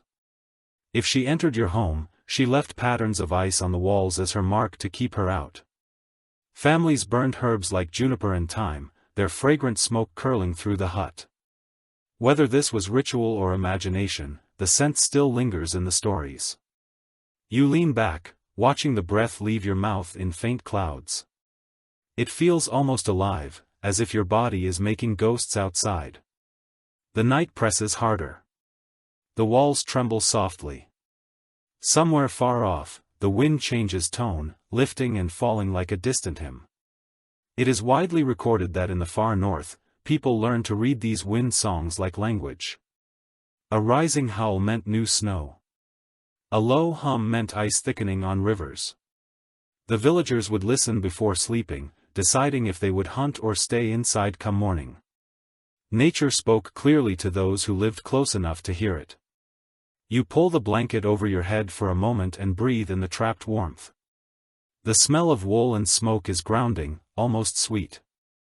Your heartbeat slows, matching the rhythm of the cooling fire. The cold presses closer, but you no longer fight it. You understand what the people here once knew: cold is not the enemy, only a reminder of how precious warmth truly is. The frost creeps higher on the wall, the coals dim, and yet, as you lie there in the quiet glow, you feel a strange calm. The night is vast, the cold relentless, but you are small and steady. Another soul, wrapped in the same long story of endurance, somewhere beyond the dark dawn, waits patiently, and for now that is enough. The first light of dawn is still hours away, but something stirs in the shadows. You hear a faint scratching sound from the corner of the hut. It is subtle at first, like a dry whisper, then it grows into a small rustle beneath the straw. You sit up slowly, realizing what the noise must be. Not spirits, not wind, but the small companions of every medieval sleeper. Surviving records reveal that huts like this were never entirely private. The warmth that drew families together also drew everything else seeking shelter: mice, beetles, fleas, even the occasional snake during milder months. It sounds dreadful now, but people accepted these visitors as part of life in winter. The struggle for warmth belonged to all living things. The hut was a shared fortress of survival. You lift a corner of the blanket and peer toward the straw mattress. A small movement ripples through it, and you imagine the tickle of tiny legs running just beneath the surface. The straw crackles softly, releasing a faint scent of dried earth. It feels oddly intimate, as if the very floor breathes alongside you. An odd little custom persisted in some regions to cope with this quiet invasion. People sprinkled herbs such as tandy mint or wormwood into the bedding to discourage insects. These plants gave off strong odor that pests disliked. The fragrance must have filled the room, blending with the scent of smoke and wool, until it became the perfume of the season itself. In some places they even rubbed garlic along the floorboards or burned juniper twigs to drive the smallest creatures away. According to household guides from the 15th century, the most determined offenders were bed bugs and fleas. They hid in the seams of blankets and the cracks of wooden boards. Even the rich, with their feather beds and curtains, were not immune. It is said that King Henry IV once blamed a restless night on the bite of invisible armies. You smile at that. Even kings had to scratch sometimes. There's ongoing discussion among medical historians about how medieval people understood cleanliness. Soap existed but was costly, and water in winter was too cold to waste on full washing. Instead, they relied on dry methods: brushing, scraping and perfuming. Ash mixed with vinegar served as an early disinfectant, while sand or ground herbs were used to polish skin and hair. These makeshift routines kept sickness at bay more effectively than one might expect. You shift slightly on your straw bed, trying to imagine living in such intimacy with the earth. Every sound, every scent, every movement connects to survival. Even the small creatures scuttling in the dark are reminders that warmth and life are never solitary. Perhaps that is why medieval people rarely feared them. To share space with pests was not a failure, but proof that warmth existed to be found. A curious detail, often forgotten, is how certain insects played unexpected roles in daily life.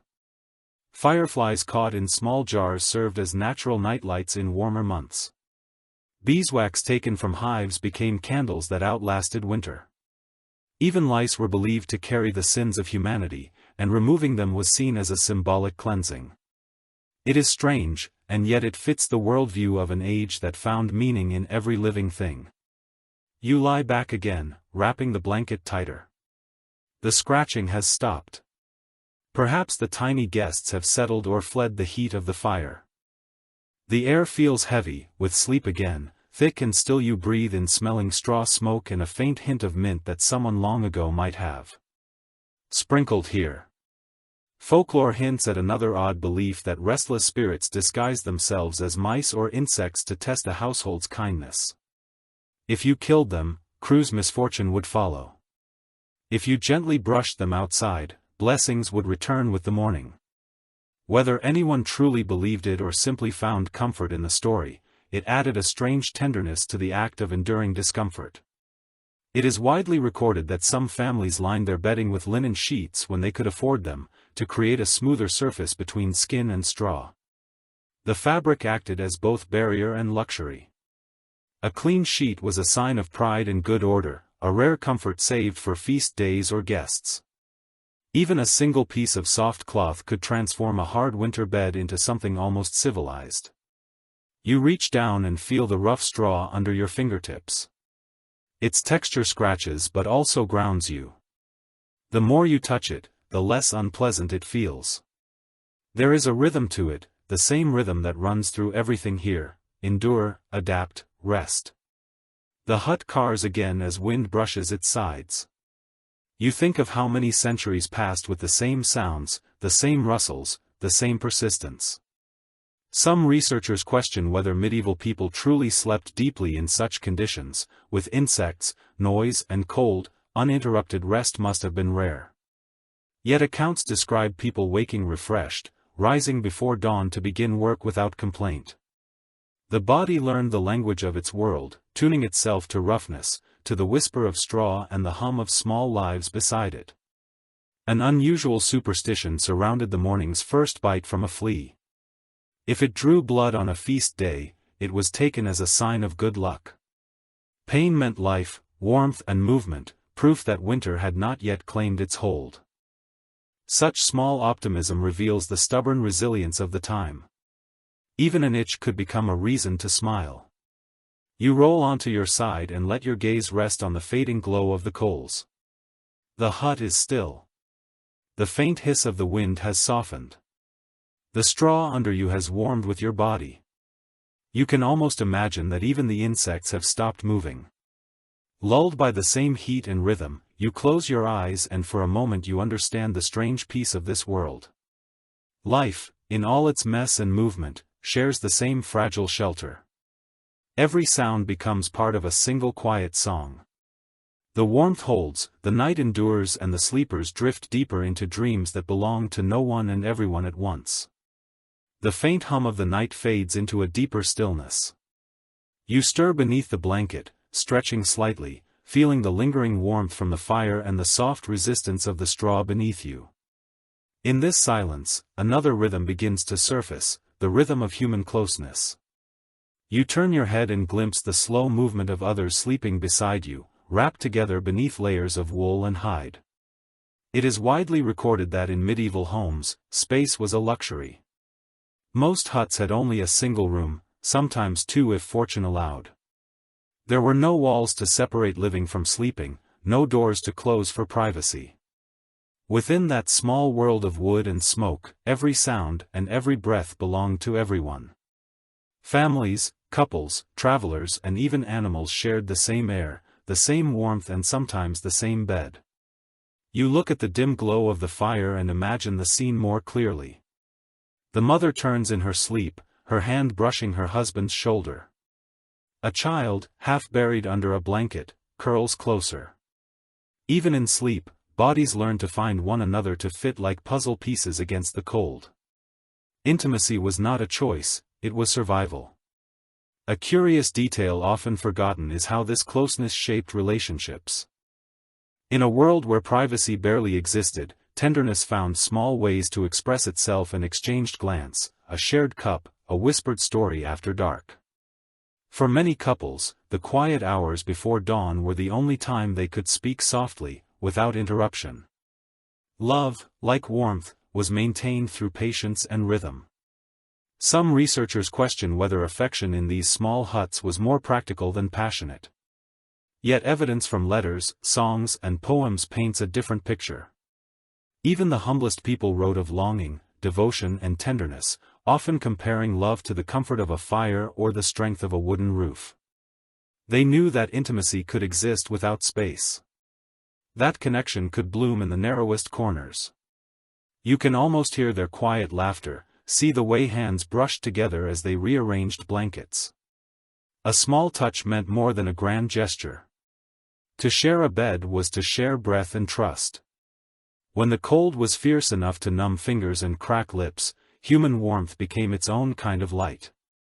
An odd little practice appears in folklore. Some couples slept back to trap heat between them, a position that came to symbolize both partnership and independence. The saying went that a good marriage is like winter sleep, close enough for warmth but with room to breathe. You smile at the wisdom in that, the practical poetry of ordinary life. According to surviving household notes, newlyweds were often given wool blankets or furs as wedding gifts, not silver or gold. The idea was simple: love needed warmth to last. Some communities even had blessings for the marital bed. Short prayers whispered over the linens to ensure harmony. It might sound quaint now, but for people whose lives revolved around shared comfort, such rituals felt sacred. The air in the hut shifts slightly, and you sense movement again. The father rises quietly, adjusting the blanket over his children before returning to his place.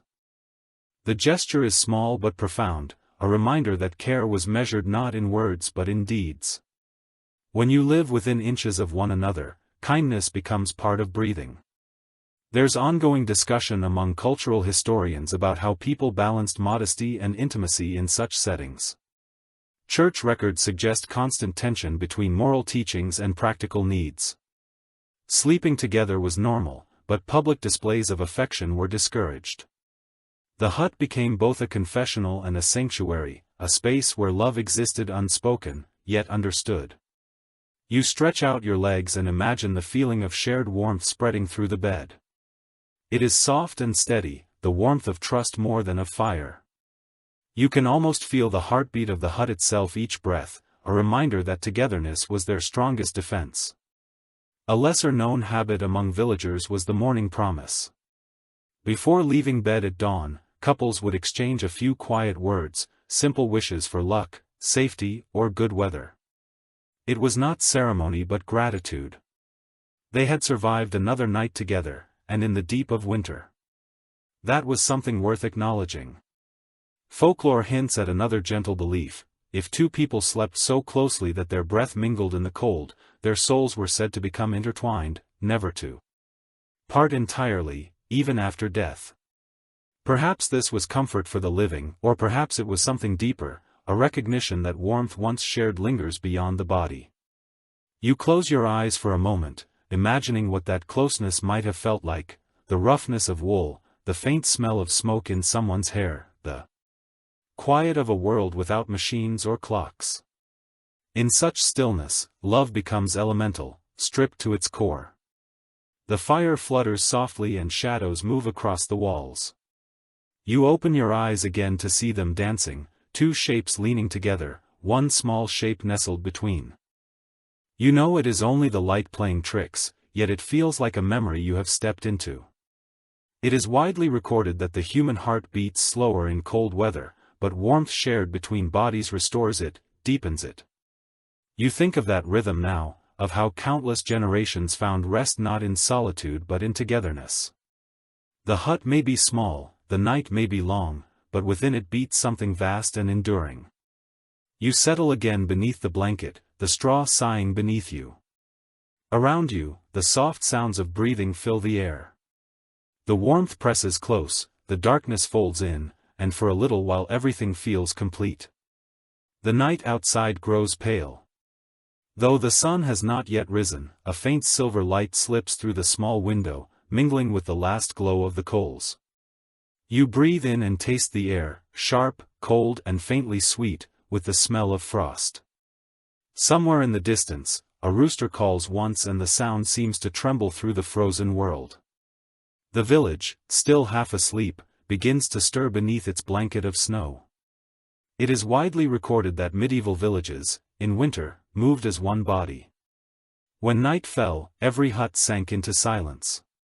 At roughly the same time. When morning approached, the same quiet awakening rippled through the fields.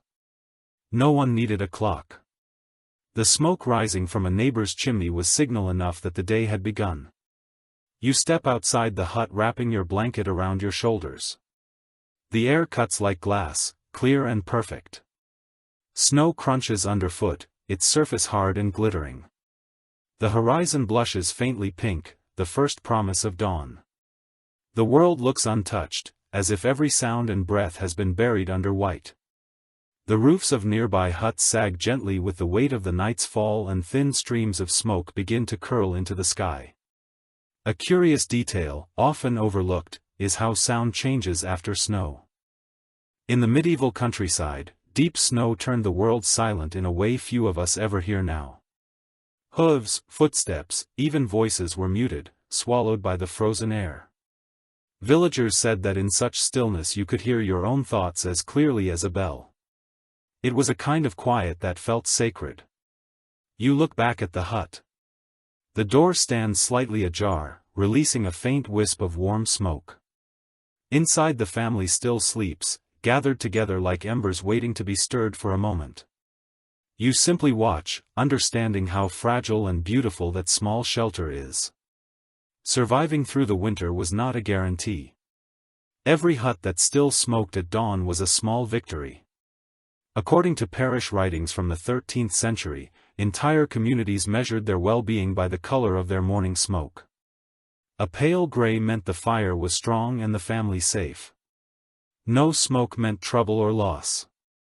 Neighbors would walk from house to house checking chimneys before tending to their own chores. Solidarity was not a virtue to preach but a necessity to live. You walk further into the snow. The cold bites through the soles of your feet, even through thick wool. The village road is nothing more than two shallow trenches carved by cartwheels, now filled with ice. To your left you see a small cluster of trees bending under frost, to your right a line of low fences almost buried in drifts. Each hut looks nearly identical, small mounds of thatch and wood crouching together for warmth. An odd little custom appeared during these frozen mornings. Before beginning their chores, villagers would listen to the air to decide whether to speak. If the cold was too deep, breath hung thick and speech came out like fog, and they believed that wasting words in such air could steal strength from the body. So people worked silently until the sun cleared the frost. Moving through the dawn, as if inside a dream, you stopped near a frozen well and brushed snow from its edge. The rope is stiff, the bucket frozen to the rim. Someone will come soon to chip the ice with a hammer to break through to the black water. Below that water, shockingly cold, will steam as it hits the air. It is the first sound of the new day. There is ongoing discussion among environmental historians about how medieval people perceived winter landscapes. Some described them as cruel and barren, while others believe they saw beauty in survival itself. The truth may lie between the two. To live with the cold was to respect it, to understand that beauty could exist in harshness just as warmth could hide inside frost. You return toward the hut, noticing small footprints by the doorway, the family's dog perhaps, or a goat that spent the night close for warmth. Animals were part of the household too, their bodies adding a few degrees of heat to the air. The smell might have been strong, but the comfort outweighed it. You picture a cow breathing softly in the corner, her breath fogging in rhythm with the fire's smoke. It is widely recorded that during the hardest winters, villagers sometimes built earth banks around their huts to trap heat. Snow itself became insulation, packed against the walls to seal gaps. What we might call desolation they saw as opportunity. Even nature's cruelty could be turned into protection. A small but fascinating twist to this story is that children often loved these mornings most. Once the chores were done, they played in the snow, carving tunnels, throwing handfuls of frost at one another, shaping small figures from ice. Their laughter, historians note, carried far in the still air, a rare music. Amid months of hardship, childhood found joy even when the world slept under ice. You step back inside the hut. The warmth greets you immediately, soft and smoky. The family stirs as the door closes. The father sits up rubbing his eyes. The mother adjusts her shawl. A few sparks rise from the hearth as she stirs the ashes, coaxing new flame from the coals. The room brightens slightly, shadows shifting back into place. Folklore hints at a morning charm. Many used before stepping out into the cold, they would touch the hearth's edge with their fingertips and then their lips, a simple gesture to carry the fires. spirit with them. It was both habit and faith, a small insurance against the dangers of frost and fatigue. You sit again by the hearth watching the flame rebuild itself. The smell of smoke is stronger now, mixing with the earthy scent of shoring straw. Outside, the sky is growing pale gold. The village exhales as the day begins. For a moment you close your eyes and listen to the soft harmony of waking life, the creak of wood, the distant bark of a dog, the first swing of an axe on frozen timber. Every sound feels ancient, familiar. This is not just a morning, but a renewal, proof that warmth and life persist even when the world seems frozen solid. The fire catches fully at last. The hut glows with color. You stretch your hands toward it, feeling blood return to your fingertips. You know that beyond these walls the snow still rules, but inside the balance has shifted. Life has won another day. The pale light of dawn filters through the window and a faint warmth begins to stir in the air. The fire has been fed again, and its flames stretch upward, reclaiming their hold on the cold. You blink the sleep from your eyes, hearing the quiet rhythm of the family waking. Straw rustles as blankets shift and the smell of smoke deepens as the embers revive. It is widely recorded that in winter, mornings began not with sunlight but with the stirring of the hearth. The first task of the day was always the same, to coax new life from the ashes. Fire remaking was an art of patience.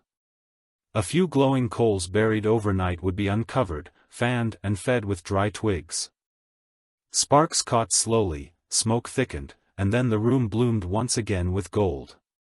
You watch as the mother kneels by the fire, her movements practiced and calm. She blows gently into the coals, her breath steady, her face glowing in the rising light. The father stands behind her, shaking loose bits of frost from his cloak. Their children huddle together, still half asleep, wrapped in the same blanket that had guarded them through the night. The scene feels ordinary, yet holy in its rhythm. A curious detail, often overlooked, is that medieval families used ashes not only to keep fires alive but to clean and preserve. Ash mixed with water created a mild lye solution for washing utensils, hands, even hair. In the winter, when water froze and soap was scarce, ash was their quiet ally. What looked like waste was in truth a tool of survival. You look into the hearth and see gray powder surrounding the new flame. The smell is earthy and faintly metallic. When stirred, the ashes reveal tiny sparks buried deep within, small reminders that warmth never truly dies, it only hides. You think of how many generations learned that same lesson by the light of the fire, according to local accounts written centuries later. Morning chores began in the dim half-light. Men carried buckets to the frozen well, the sound of clanking iron echoing through the village. Women tended animals or kneaded dough, their hands moving rhythmically while the air still held the chill of night. The first hours of daylight were quiet but purposeful, shaped by hunger and habit. You hear the father outside now scraping the snow from the roof. Each scrape sends a soft cascade of frost falling to the ground. Inside, the mother stirs a pot hung above the fire. The smell of porridge slowly fills the room. Simple and comforting. Barley oats, or whatever grain could be spared, was boiled with water or milk thickened and served with a bit of honey when fortune allowed. An odd little custom existed in some villages where the first spoonful of food was set aside for the household spirit, a being of the hearth that protected the home. The portion would be dropped into the fire or left in a small bowl nearby. It might sound like superstition, but for those who lived through winters on little more than faith, such gestures kept hope alive. You take a deep breath and the steam from the pot warms your face. The aroma of cooked grain mixes with the scent of smoke, creating a fragrance that feels ancient and grounding. The youngest child sits up and rubs her eyes. She smiles sleepily, her hair tangled and glinting in the light. Her mother hands her a wooden cup filled with the thick, warm porridge. The child blows on it before tasting a small puff of steam drifting up like a blessing. There is ongoing discussion among social historians about how daily rhythms shaped resilience in medieval life. Some argue that the repetition of chores created comfort, a structure that gave meaning to hardship. Others suggest it bred fatigue and dullness. Yet as you watch this scene unfold, it seems clear that routine was their quiet salvation. To know what came next meant survival. The father returns, stamping the snow from his boots. He kneels by the fire, accepting his bowl with a tired nod. Steam rises in slow ribbons, catching the morning light. For a moment no one speaks. The hut is filled only with the sound of spoons scraping against wooden bowls and the low crackle of burning wood. The silence feels peaceful, earned. A lesser-known detail about these early hours is that people often said a short prayer, not only for their own day but for the fire itself. The hearth was their constant companion, as vital as breath. To bless it was to bless the home. Let the flame live, they might murmur, tracing a circle in the air. The gesture lingered long after religion divided kingdoms. It was older than any creed outside. Light spread slowly over the snow, the sound of other huts stirring carries through the air, the thump of an axe, the cry of a rooster, the faint laugh of a child running toward the well. The village comes alive one breath at a time. Smoke rises from rooftops, twisting into the pale morning sky. You look back at the hearth and see how the ashes have settled again, pale and soft, around the flame.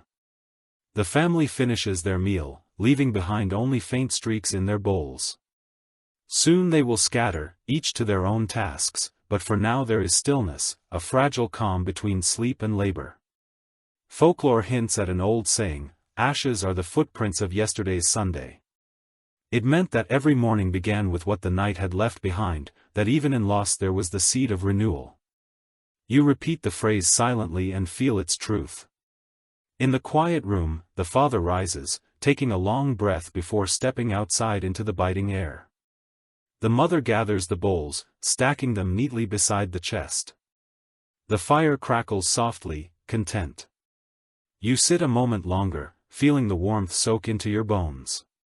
The day has begun again, as it always does, with gratitude hidden inside routine. You stretch your hands toward the flame and think of the ashes beneath it. Remnants of the past, foundations for the future. Outside, the world is white and endless. But here, in this little hut, life endures in the simplest of acts, stirring the fire, sharing a meal and greeting another day. The sun finally climbs over the horizon, spilling pale light into the village. The snow outside flashes gold, where it lies undisturbed. Inside, the air hums softly with new motion. You can hear the faint sounds of sweeping, the dull knock of wood against wood, the sigh of people waking fully. Another winter day has begun, slow but inevitable. It is widely recorded that the long medieval winters shaped the calendar of faith and labor. Every task, every celebration, even every hour of rest, was guided by holy days. Religion gave rhythm to hardship as daylight faded. Festivals, prayers, and fasting filled the months with meaning, keeping despair at bay when the earth slept. You glance toward the corner of the hut where a small wooden cross hangs from a peg. The light from the fire touches it, casting a long shadow across the wall. The mother kneels briefly before it, her lips moving in a quiet prayer. Her children mimic her, half serious, half sleepy, crossing themselves as she rises. The gesture feels instinctive, like tending the fire or drawing breath. According to parish records, winter was the most devotional season. People had fewer hours of daylight to work and so they turned inward. Priests traveled between villages performing blessings over homes and barns, holy water sprinkled on doorways mixed with frost, sealing both faith and ice together. In this world, survival was always part miracle. An unusual superstition thrived in these months, that evil spirits grew stronger in the long dark and that holy days could hold them back. Villagers believed that the ringing of church bells during Advent or mandalas could shatter the cold's grip on their souls. Bells echoed across frozen fields, each toll carrying warmth that no fire could give. You imagine that sound, deep and slow, rolling over the snow, like a promise. A curious detail, often overlooked, is how these religious observances intertwined with practical life. Feast days were not only for prayer but for rest, for mending, for the small joys of company. Food was shared, fires were stoked higher, songs were sung. Even fasting, which seems austere to modern eyes, had a quiet logic. It conserved dwindling supplies while framing restraint as virtue. In hardship, faith became wisdom disguised as ritual. There's ongoing discussion among historians about whether devotion was born from fear or gratitude. Some argue that the church filled the silence of winter with structure, a shield against despair. Others believe faith was simply the natural language of endurance, a way for people to say, "We are still here." Both explanations feel true when you sit inside a hut like this, feeling the weight of the cold beyond the walls. The father returns from outside, shaking snow from his boots. He carries a handful of twigs for the fire and a small loaf of bread. The smell of fresh smoke fills the room again. The family gathers for a short morning prayer. Before eating, they close their eyes, heads bowed, and murmur together, their breath rising in little clouds. The sound is soft but full, like the hum of a hive. Folklore hints at another winter practice. On certain holy nights, people believed that animals could speak at midnight, thanking their masters for care. No one dared listen too closely, fearing they might hear a prediction they could not bear. So they left their livestock small gifts, salt, hay, or bread, then returned inside content to let mystery remain mystery. It was faith wrapped in tenderness, proof that even superstition could carry love. You take a sip of the warm drink the mother offers, perhaps watered ale or broth, and feel its heat settle in your chest. Around you, the family begins to prepare for the day's tasks. The father mends a broken strap, the children gather straw from the floor, the mother folds the bedding neatly by the wall. Everything happens with a rhythm that feels older than language. It is widely recorded that medieval winters were filled not only with labor but with small moments of celebration. Candlemas, St. Bridget's Day and the feast of St. Nicholas all brightened the calendar. People decorated their hearths with evergreen branches, symbols of endurance and eternal life. The greenery stayed until it dried and dropped needles on the floor, a gentle reminder that even faith fades and returns in cycles. An odd little custom survived in certain parts of England and Scandinavia. On particularly long nights, villagers placed a candle in the window to guide wandering souls back to warmth.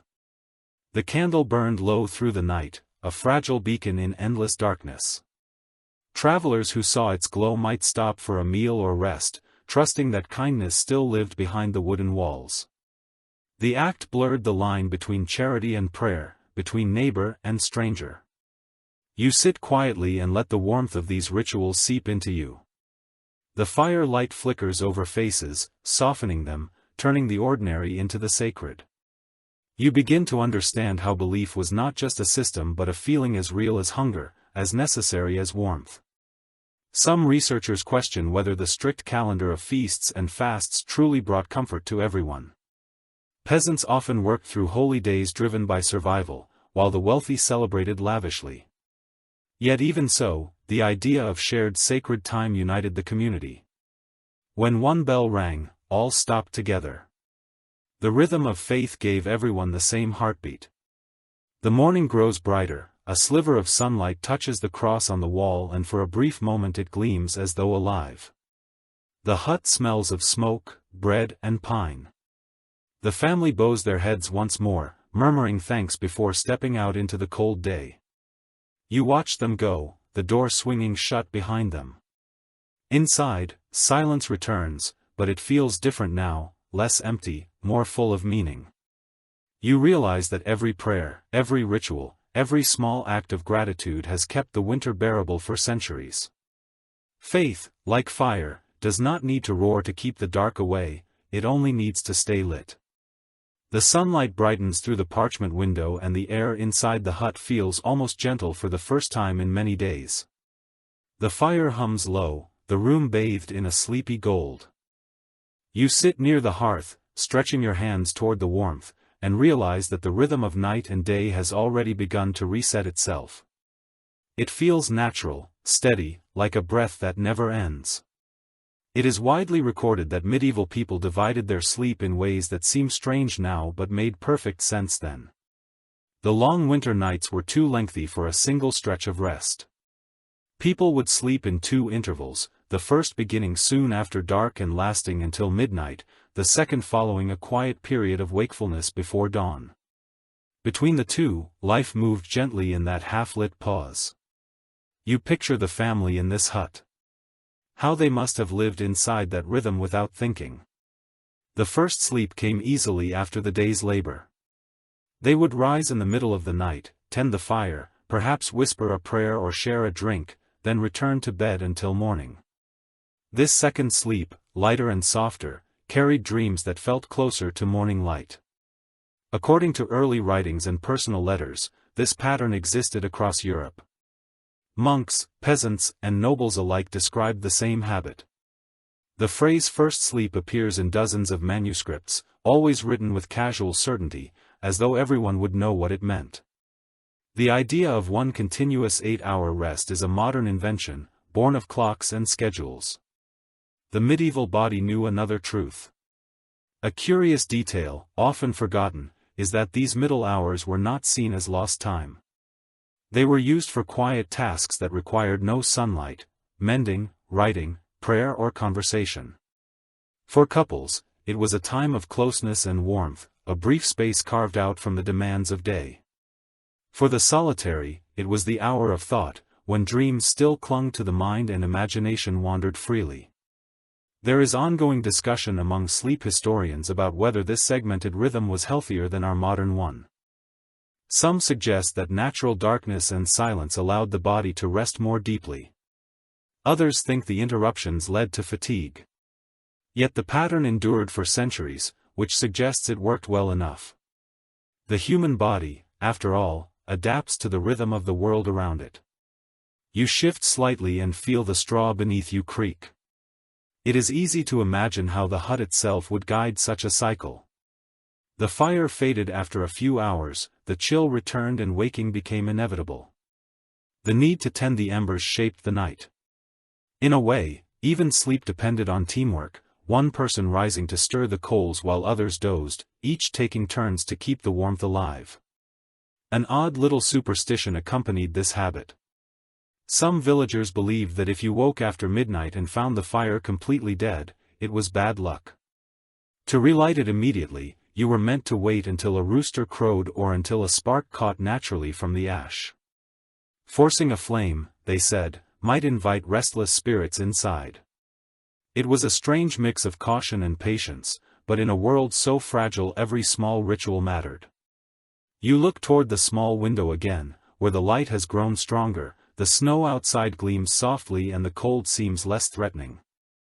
Now you imagine the father of the family stepping out to gather wood after his second sleep, while the mother kneads dough by the fire.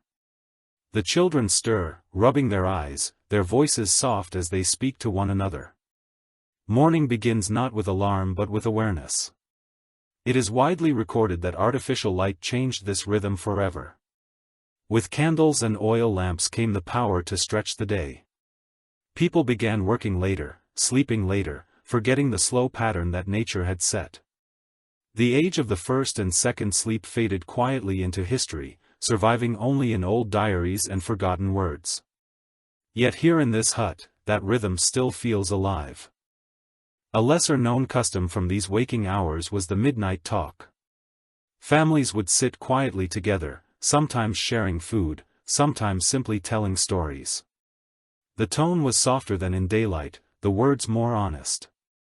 Many confessions, apologies and dreams were spoken in that liminal time. When dawn came, the world felt cleaner, the heart lighter.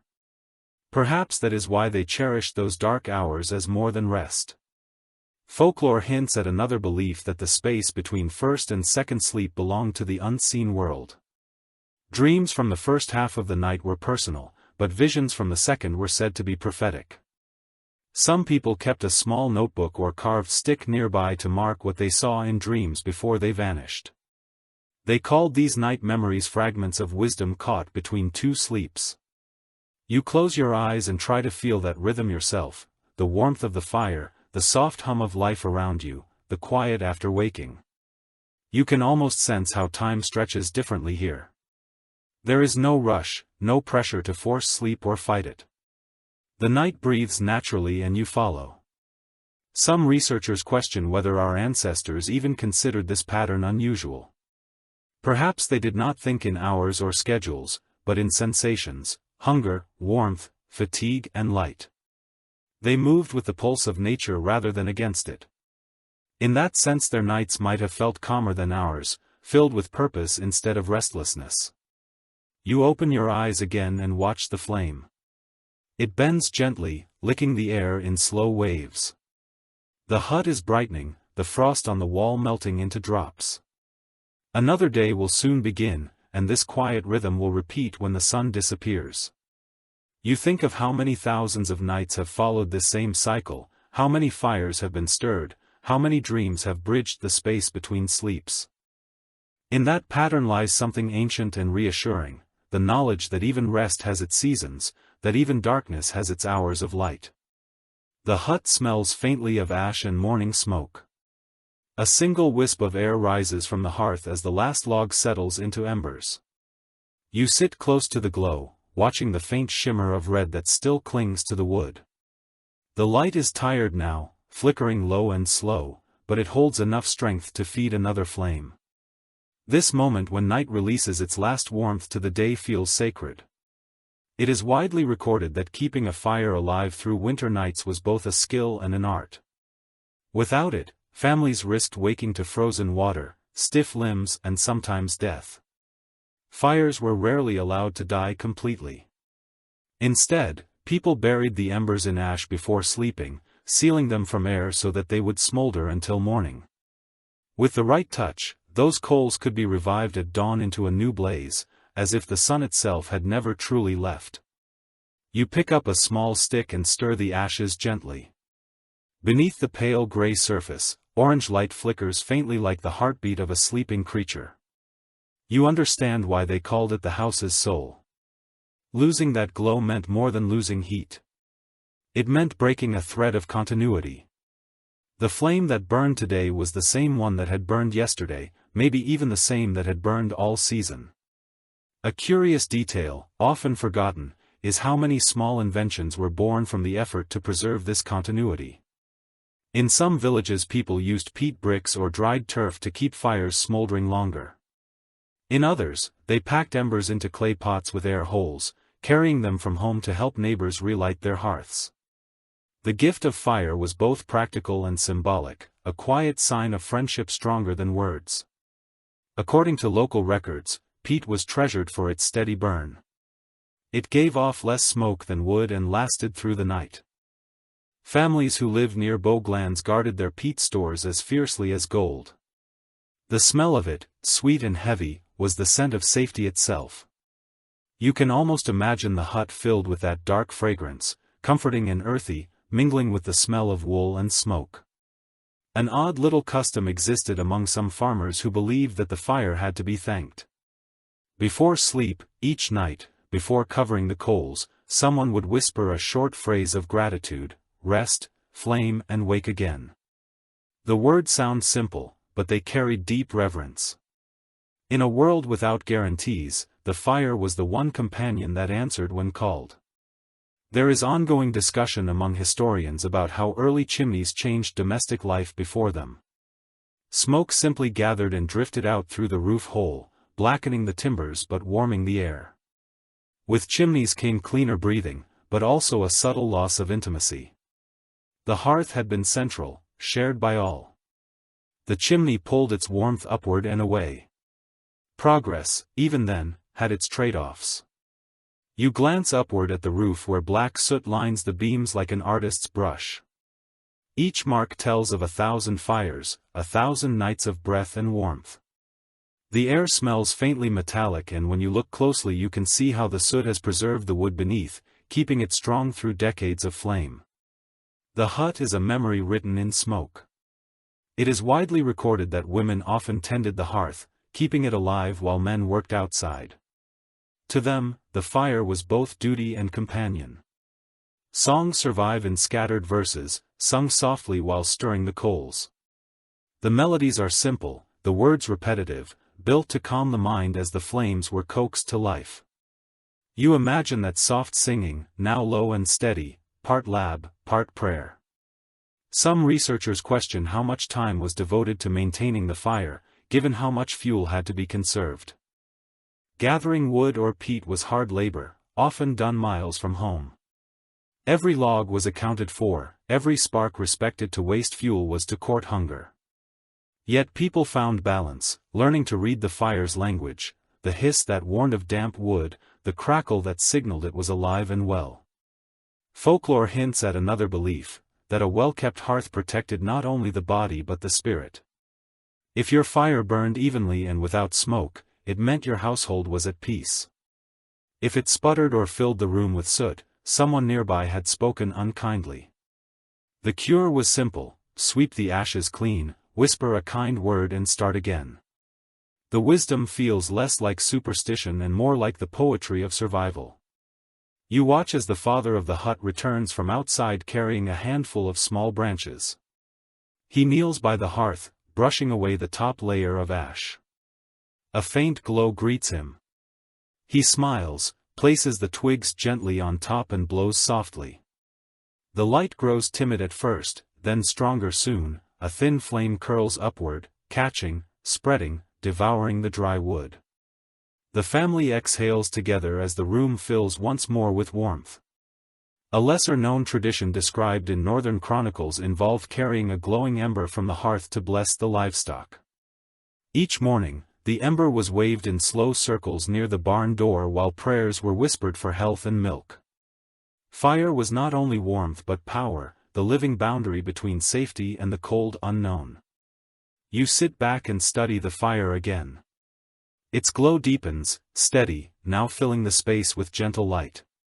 You feel how fragile yet eternal it is, how it mirrors the heartbeat of life itself. In a single night it can be smothered or renewed.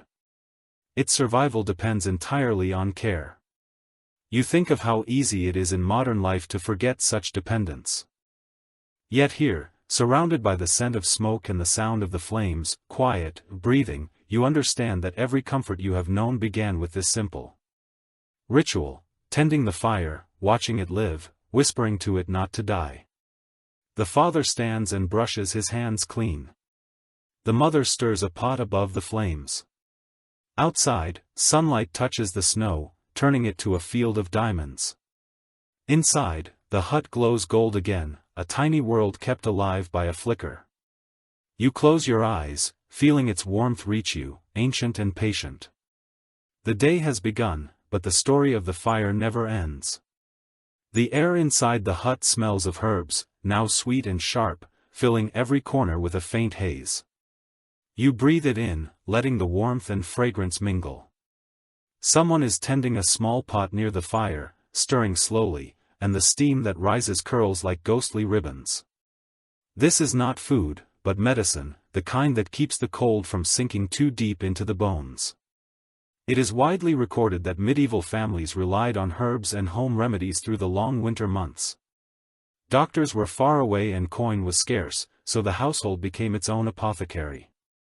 Dried bundles of sage, thyme and rosemary hung from the rafters like trophies from summer's generosity. Each leaf carried both scent and promise, a fragment of warmth preserved for when it was needed most. You watch as the mother crushes something between her fingers and drops it into the pot. The smell shifts to something earthy and ruinous. This was how healing looked before white rooms and glass bottles. The wisdom came from the ground itself. A curious detail, often forgotten, is that many of these herbs served both physical and spiritual purposes. Juniper smoke was used to disinfect the air, but it was also burned to drive away misfortune. Garlic kept infection from festering, and so people claimed frightened off the unseen. Whether one believed in spirits or simply in scent, it hardly mattered. Every breath of that fragrant air felt protective. According to a few surviving herbal guides written in the 15th century, every region had its own trusted recipes, a warm drink of honey and vinegar, eased coughs. Salt and ash, cured toothaches. A puss of onion or mustard was pressed against the chest to open lungs frozen by cold air. These remedies sound simple, yet they kept generations alive when winter punished both body and mind. An odd little custom lingered in the northern villages. On the first day of deep frost, the eldest woman in the household would walk around the hut with a cup of warm milk mixed with herbs, sprinkling drops at the corners while muttering short blessings. This ritual was meant to invite good dreams and good health. The mixture called the fire's drink was also poured onto the hearth to please the household spirit. You lean closer to the pot and catch the scent of honey mixing with the herbs. It is rich, soothing, almost intoxicating. The steam softens your face, and you can see how the people here might have found comfort in the act of tending to such brews. Healing began long before anyone tasted the medicine. It started with the sound of water simmering, the smell of familiar leaves, the touch of warmth returning to numb fingers. There is ongoing discussion among historians about how much of this herbal knowledge was inherited from pagan traditions and how much came from church monasteries. Monks kept careful gardens and recorded recipes, but many remedies were older than any written word, passed from mother to daughter, whispered beside the fire rather than taught in halls of learning. Perhaps that blend of sacred and practical was what made it endure. You notice bundles of dried plants hanging from the beams above, their shadows sway gently in the fire light. Some are tied with red string, others with plain twine.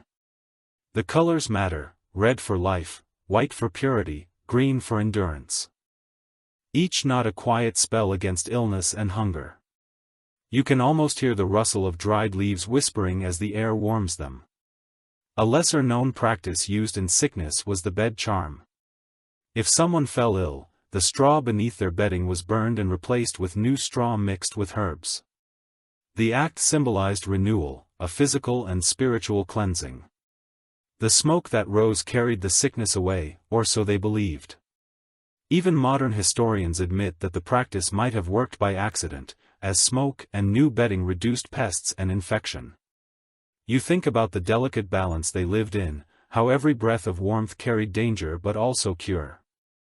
Illness came easily in the cold. Coughs turned to fever, frostbite to infection. Yet somehow people endured, relying on wisdom stitched together from scent, habit, and prayer. An unusual superstition appears in certain winter records. Before drinking any medicinal brew, a person had to blow across the surface 3 times to cool the spirit. The breath was thought to carry part of the soul, mingling with the steam and helping the remedy take hold. You picture someone sitting just where you are now, holding a cup of hot liquid, exhaling softly into the air before drinking. It feels like a ritual of both body and belief. The father coughs quietly, and the mother ladles some of the fragrant brew into a small wooden bowl.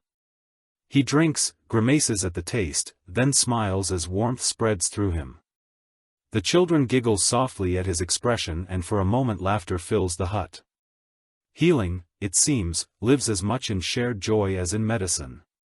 It is widely recorded that honey was one of the most valued ingredients of the age. It sweetened medicine, healed wounds, and preserved fruit. Through winter, its golden glow mirrored the fires, another reminder of summer caught and stored for darker months. You look at the pot and see that same glow swirling within the steam. Folklore hints at another practice used during sickness. Families would place an iron tool like a small knife or a nail beside the bed to guard the sleeper from fever demons. The church frowned upon such customs, yet they persisted in their quiet way. These small gestures gave people the sense that something unseen was watching over them. You sit back and listen as the hut settles again, the fire crackles gently, the smell of herbs softens and the air grows warmer by degrees. You realize that medicine in this time was never separate from daily life. It was cooked, shared, inhaled, and believed in. Healing was not a miracle from afar, but a partnership with the earth itself. The mother removes the pot from the fire, setting it aside to cool. The family relaxes, their faces calm. Outside, snow still falls silent and unbothered. Inside, the scent of sage and honey lingers like a lullaby. You breathe it in and feel the warmth spread through you too, gentle and slow, like the fire itself, whispering that life endures. The day drifts by quietly, the light outside slow and golden, and soon evening folds itself back around the little hut. The fire burns steady again, humming softly as the smoke curls up toward the roof. The room smells of wood, herbs, and the faint sweetness of baked grain. You sit near the hearth letting your eyes wander over every corner of this small, self-contained world. It is widely recorded that for most medieval families, the hut was more than shelter, it was their entire universe. Every birth, every meal, every sickness and prayer happened within the same walls. The structure was at once a kitchen, a chapel, a nursery, and a grave. When winter closed, the world outside life condensed into this single glowing space. You look toward the far corner where the straw bed lies, its uneven surface molded to the shapes of those who have slept there. Besides it sits a wooden chest. The only piece of furniture that locks inside would be a family's greatest treasures, a handful of coins, a folded cloak, a small Bible or a charm against misfortune. These things were not just possessions but fragments of identity, proof that a family had roots and history, even if their walls were made of pine. A curious detail, often overlooked, is how huts were built, with the idea of the circle in mind. The fire sat in the center and life revolved around it, like the planets around the Sunday. Children played near it, elders told stories beside it, lovers whispered in its light. The circle held both safety and symbolism. What happens within it is bound, protected, eternal. According to parish accounts and old building records, the average hut measured less than 20 square feet of open floor and yet it held everything. Meat was salted and hung near the roof beams, clothes dried beside the fire and tools leaned against the walls, each one with its own memory. A spinning wheel in one corner might have belonged to a grandmother now gone, her rhythm still echoing faintly in its creak. An odd little custom endured in these small homes. At the beginning of winter, someone would scratch a simple mark into the main beam of the house, often a cross or a circle. It was called the house's breath, a blessing meant to remind the spirit of the hut to stay awake and watchful. Each year, a new mark was carved beside the old one, building a quiet history into the wood itself. You run your hand over the nearest wall and feel the grooves in the timber. The wood is smooth from age and smoke, but beneath the soot lies texture lines carved by years of weather and by the same hands that built it. It is easy to imagine the family feeling the same grain each day, tracing their fingers along it as though greeting an old friend. There is ongoing discussion among cultural historians about how people understood home in this era. Some say it was purely practical, a place of labor and shelter. Others believe it carried spiritual weight, almost like a living presence. The truth is probably both. When a single room held the entire rhythm of life, it could not help but feel sacred. A lesser-known practice recorded in certain northern parishes involved speaking to the house. Before leaving for long journeys, a traveler would tap the doorway 3 times and murmur a short farewell. On return, the same gesture would be made in greeting. The habit may sound superstitious, but perhaps it was simply gratitude, an acknowledgement of the walls that kept death away while the world outside froze. You turn back toward the hearth. The fire glows softly, now, its reflection dancing across the curved pot that hangs above it. The mother hums as she works, her voice low and soothing. The children sit nearby threading bits of straw into small dolls, their laughter blending with the pop of burning wood. Every detail feels contained, complete. It is widely recorded that medieval homes blurred the line between sacred and mundane. The same space that held laughter also held mourning. The same corner that cradled a newborn would one day hold a coffin. Yet this closeness gave life a clarity that modern distance often hides. Joy and grief shared the same air, and in that union both felt honest. An unusual superstition from southern Europe suggested that the spirit of the house could be offended by shouting or harsh words. Quarrels were thought to weaken the timber, letting drafts and misfortune slip inside. So many households observed a kind of unspoken peace in the evening. Disagreements waited for morning, when the cold air could carry them away. You watched the father repair a wooden tool by the light of the fire. His movements are slow and deliberate, every sound amplified by the quiet. The hut cars occasionally as if responding. You begin to feel what they must have felt, that the house itself listened. It was more than walls and roof. It was witness, shelter and companion. Folklore hints that when someone died, their family would knock on the walls 3 times to let the house know. Then they would open every window and door for an hour, giving the spirit space to depart. The ritual mixed practicality with poetry, allowing both air and grief to move freely. To live so close to the elements meant that even mourning followed the rhythm of the wind. You close your eyes for a moment and imagine that this little hut could remember everything it has seen, the laughter of children, the murmur of prayer, the trembling of storm winds above the roof. The walls might hold all of it, stored like warmth in wood grain. The fire sigh again and the mother sets aside her work. The family draws closer to the hearth, gathering into that quiet circle. Their faces glow in the orange light, calm and content. The father speaks softly, his words lost under the crackle, but the rhythm of his voice carries meaning. Another day survived, another night safely begun. You sit with them, breathing in the scent of smoke and pine, and for a moment the rest of the world falls away. The hut feels infinite, a universe contained within walls no taller than a man's reach. In its silence lies the oldest truth of all, that warmth, no matter how small, is the center of everything. The fire has burned low again, and the room settles into its slow evening rhythm. The sounds of the outside world fade, leaving only the soft whisper of wind brushing against the thatch. You can feel the change in the air, the deep cold returning inside the hut. Everything seems smaller, tighter, more intimate. You look toward the straw bed where the children are curled together, small bundles wrapped in wool, and sleep. It is widely recorded that childhood in the Middle Ages was short and practical, yet winter gave it its own kind of softness. The cold drew families closer, slowing life enough for small joys to take root. When snow covered the fields and work paused, children played beside the fire or helped with small tasks that made them feel grown. They learned survival not from lessons, but from watching, listening, and doing. You hear one of them murmur in sleep, turning slightly. The mother adjusts the blanket. Her touch automatic, her face calm. There is tenderness here, a kind born from shared struggle rather than abundance. In these months, affection was not shown through gifts but through warmth itself, the act of making sure no one froze in the dark. A curious detail, often forgotten, is that medieval children were expected to work from an early age.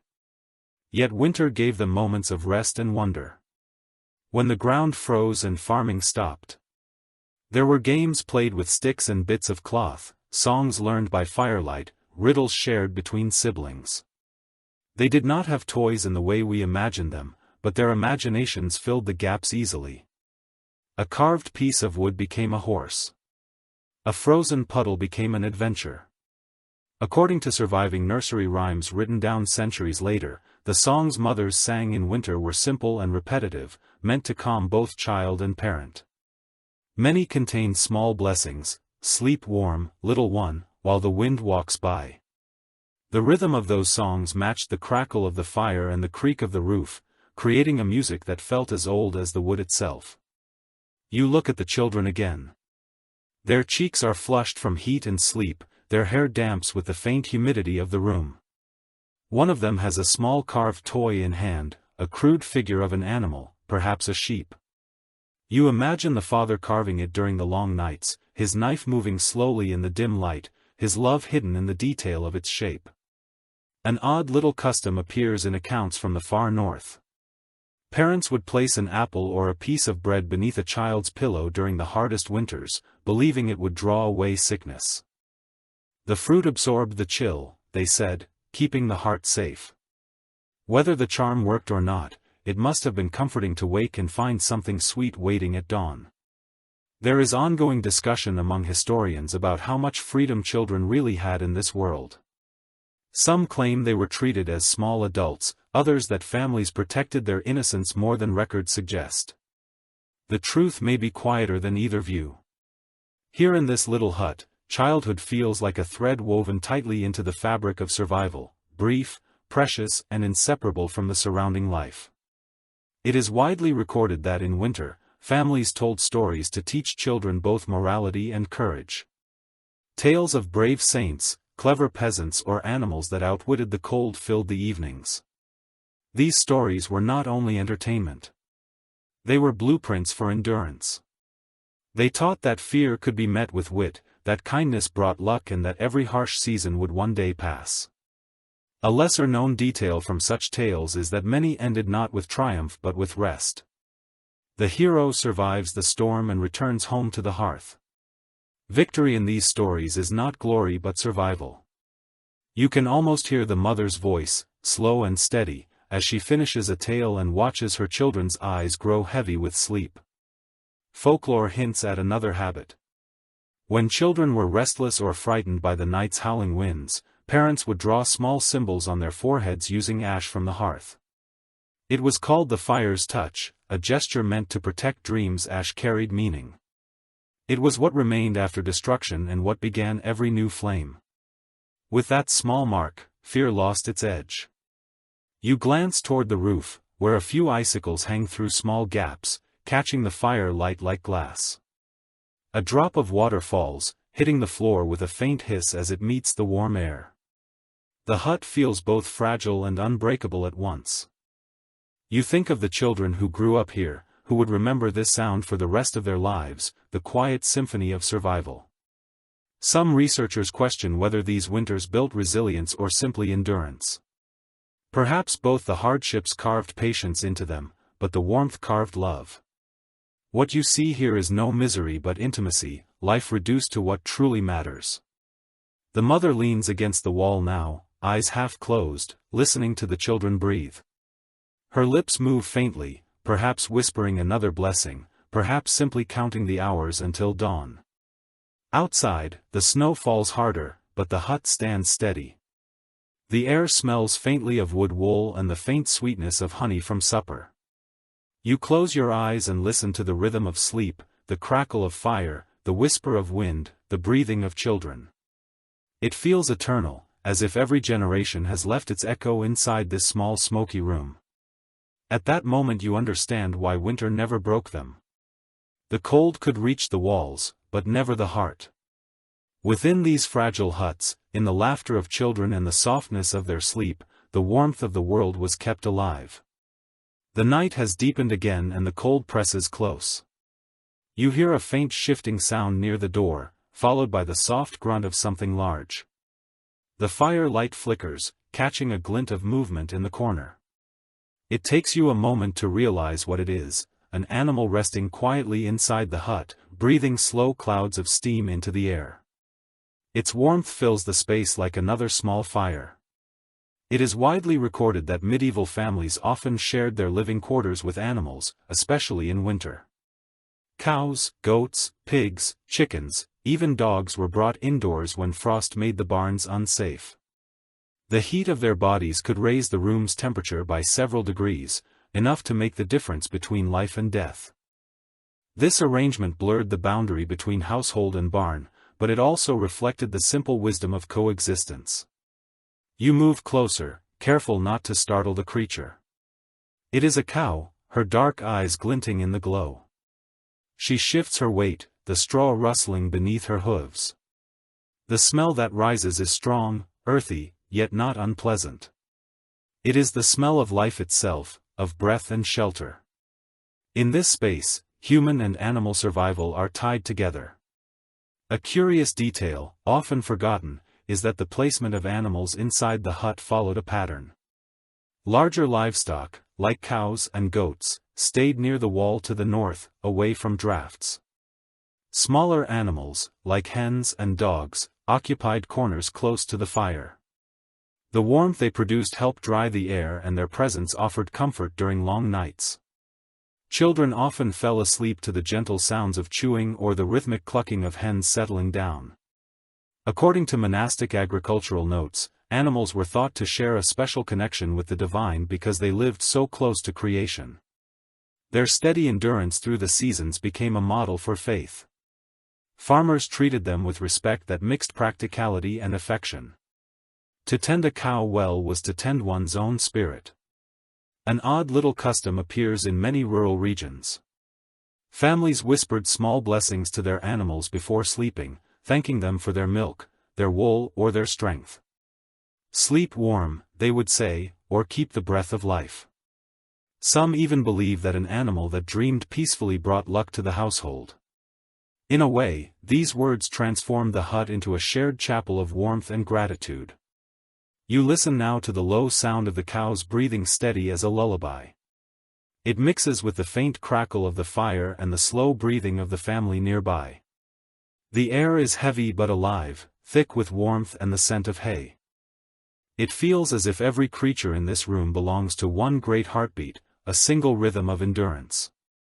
There is ongoing discussion among environmental historians about how this closeness affected human health. Some argue that living with animals spread illness and parasites. Others suggest that the shared heat and companionship outweighed the risk. The truth likely depends on the strength of the fire and the care of the hands that tended it. What is certain is that this intimacy between species shaped how people saw the natural world, not as something separate but as kin. It is widely recorded that pigs were particularly valued as winter companions. They gave off remarkable warmth and were often allowed to sleep inside until spring. Their intelligence made them curious, even affectionate, and they learned to recognize the household's rhythms. Imagine waking to the sound of a snuffling nose at your side or a gentle grunt when the fire flared. In this world, warmth erased barriers that modern life would never tolerate. A lesser-known detail appears in folklore. Some said that animals could sense storms long before humans could. When cows shifted restlessly or hens refused to roost, people took it as a sign to mend roofs and gather extra firewood. Nature spoke through them and people listened. In that way, the hut became an echo chamber of instincts where human and animal awareness merged. An unusual superstition followed the dog, the quiet guardian of many homes. It was believed that if a dog refused to sleep near the hearth, a spirit had entered the room. The family would place a piece of bread in the fire to appease the unseen presence, then pat the dog's head for protection. The warmth returned and so did peace. Such beliefs might sound fanciful, yet they gave meaning to the small mysteries of living so close to nature. You glance again at the cow in the corner. Her breath fogs the air in short bursts and her eyes close slowly. She seems content, patient in a way humans rarely are. The straw beneath her glows faintly in the fire, light, golden, and soft. You can see why people trusted animals as silent companions through the long dark. Their calm was contagious, their endurance, steadying. Folklore hints at another tradition from midwinter feasts. On Christmas Eve or the solstice night, people left the stable doors open for a few moments at midnight so that the animals could see the stars. It was said that all beasts bowed their heads then honoring the night of peace. Whether true or not, the image lingers, a quiet gathering of breath and frost under the moon. You sit again by the fire and listen to the mingled sounds of the hut, the crackle of wood, the slow chew of hay, the soft snore of a sleeping child. Everything breathes together, sharing the same air, the same warmth. It is life at its simplest and most complete. Some researchers question when this closeness began to fade. As homes grew larger and barns moved farther away, warmth became private, divided by walls and distance. Yet here, in this small space, you feel how natural that unity once was. No one was alone in the cold, all creation gathered under one roof. You close your eyes, breathing deeply. The scent of hay and smoke fills you, grounding you. At that moment, the line between human and animal dissolves. There is only warmth, only breath, only the steady pulse of life, refusing to yield to the winter night. The night moves on softly. Outside, the wind curls around the hut like a slow tide. Inside, the fire glows, low and steady, its heartbeat constant. You can almost count the hours by its sound. The family sleeps now, the animals doze in their corners, and yet you remain awake, listening. The silence is never perfect. Here, beneath it hums a quiet chorus of breath, crackle, and pulse. It is widely recorded that sleeplessness was common in medieval winters. Nights stretched far longer than the body required for rest. Without clocks or candles, people relied on instinct to decide whether to rise or drift again into dreams. In those long stretches of wakefulness, minds wandered, prayers grew longer and thoughts deepened into something that blurred the edge between dream and meditation. You stare into the fire, feeling its warmth, stroke your face. The light flickers gently across the wooden beams and the patterns of soot and shadow seem to shift like waves. It is easy to see how imagination flourished here in darkness. Every flicker could become a vision, every sound a whisper from beyond. A curious detail, often forgotten, is that many villagers believed night thoughts carried special power. Words spoken after midnight, even softly, were thought to travel farther, to reach spirits or saints more clearly. Some people kept small midnight prayers, hidden in memory, reserved for moments of deep stillness. They prayed not aloud but in rhythm with the fire's breath. According to fragments from medieval diaries and religious commentaries, this half-waking state was often seen as a blessing rather than a burden. To lie awake was to listen to one's own soul, to the silence, to God, or perhaps to something simpler, the sound of survival itself. The line between wakefulness and dreaming blurred until they became the same thing. An odd little custom existed among those who suffered restless nights. A person might rise quietly, take a sip of ale or milk and trace a small circle in the ashes of the fire with their fingertip. The gesture symbolized protection, sealing them back into calm. After that they would settle again under their blanket, as if drawing comfort from the motion itself. You shift slightly and imagine that moment, the warmth of the fire still humming in the ashes, the faint hiss as you stir it, the sound of your own breath steadying.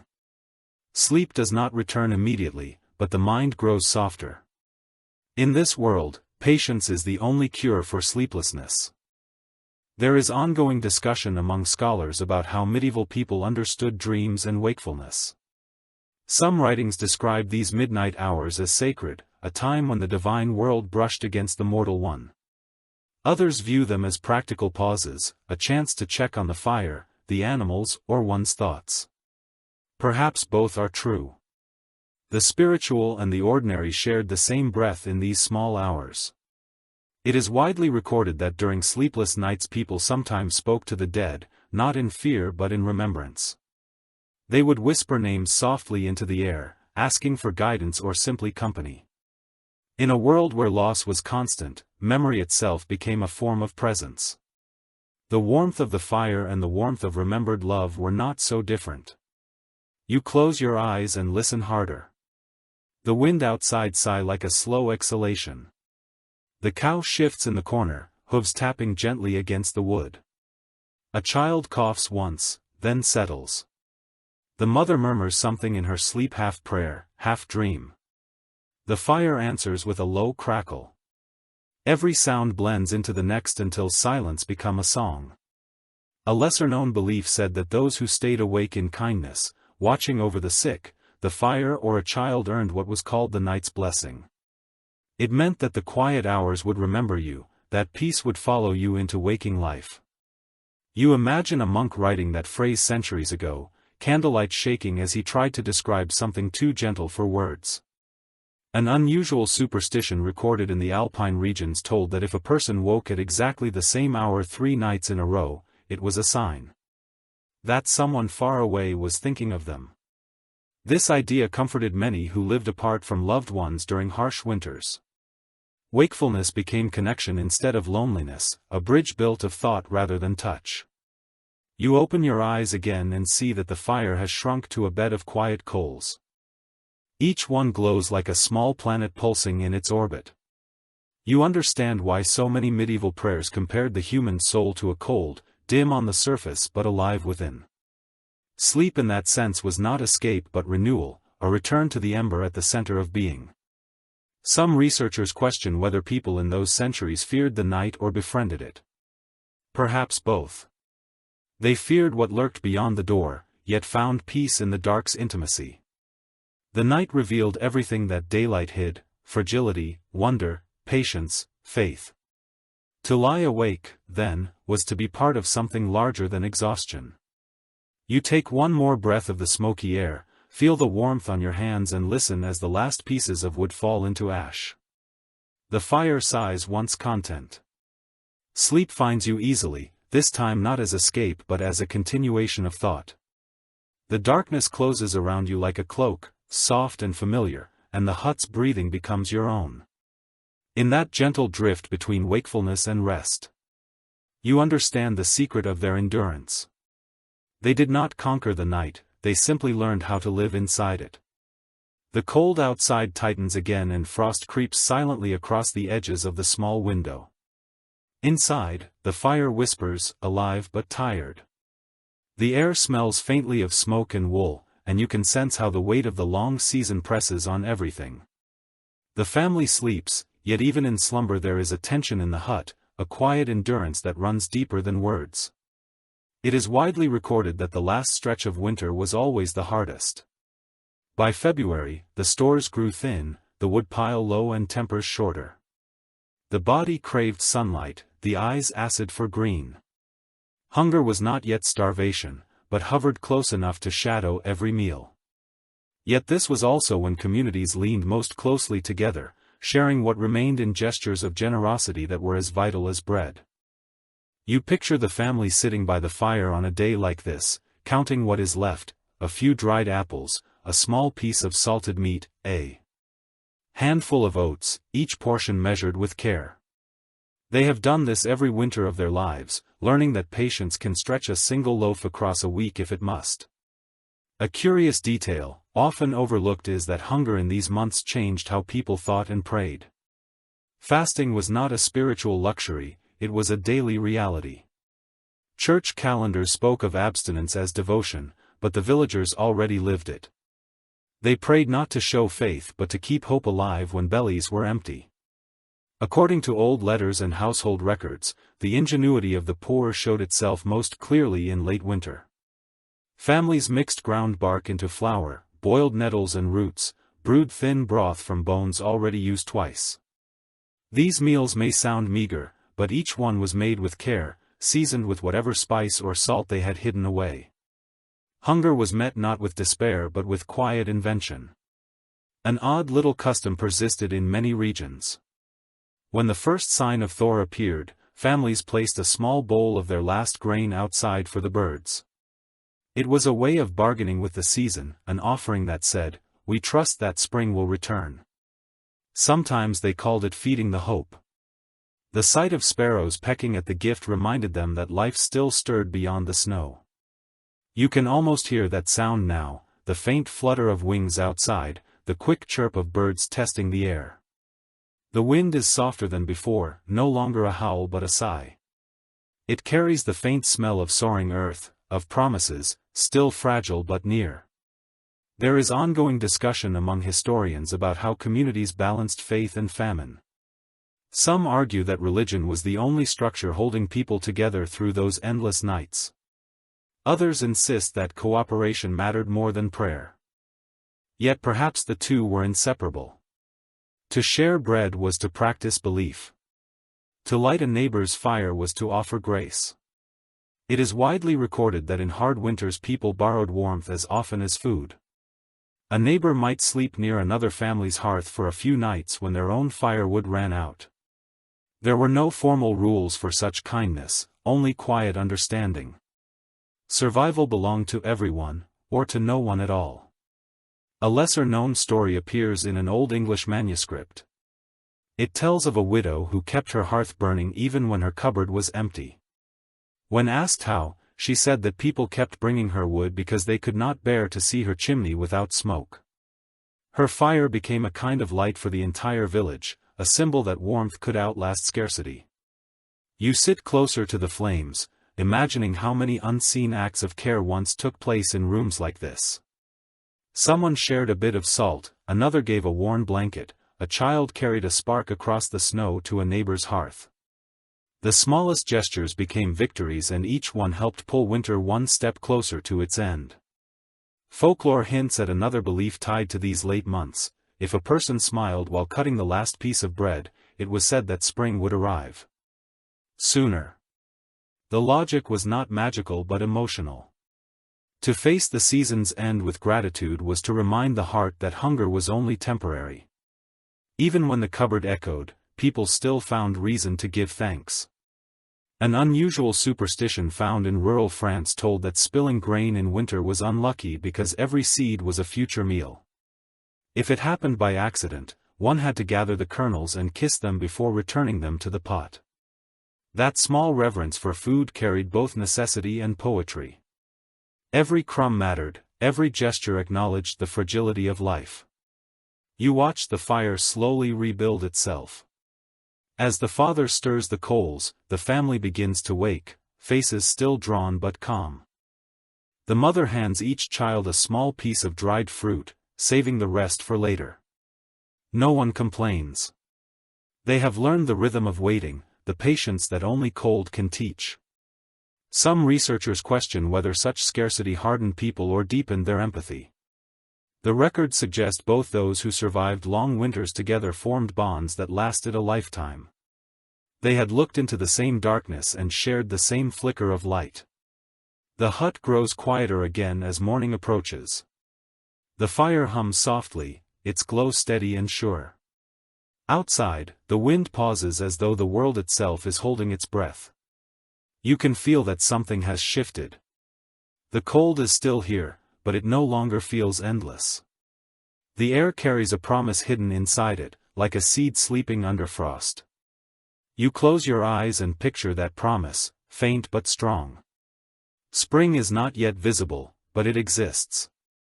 You can almost hear the earth murmuring beneath the snow, preparing to breathe again. In the small smoky hut, warmth remains fragile and persistent. The family leans closer together and the fire's light paints their faces in soft gold. For now that is enough. The fire burns low again, softer now, but its rhythm feels steady. The hut glows faintly, and the air carries that familiar mix of smoke, wool and humanity. Outside, a thin mist drapes across the snow, blurring the trees into ghostly shapes. The world beyond the door is silent, except for the creak of branches in the cold. Inside, the family gathers once more, not for work this time, but for the quiet comfort of storytelling. It is widely recorded that winter nights in the Middle Ages were filled with stories.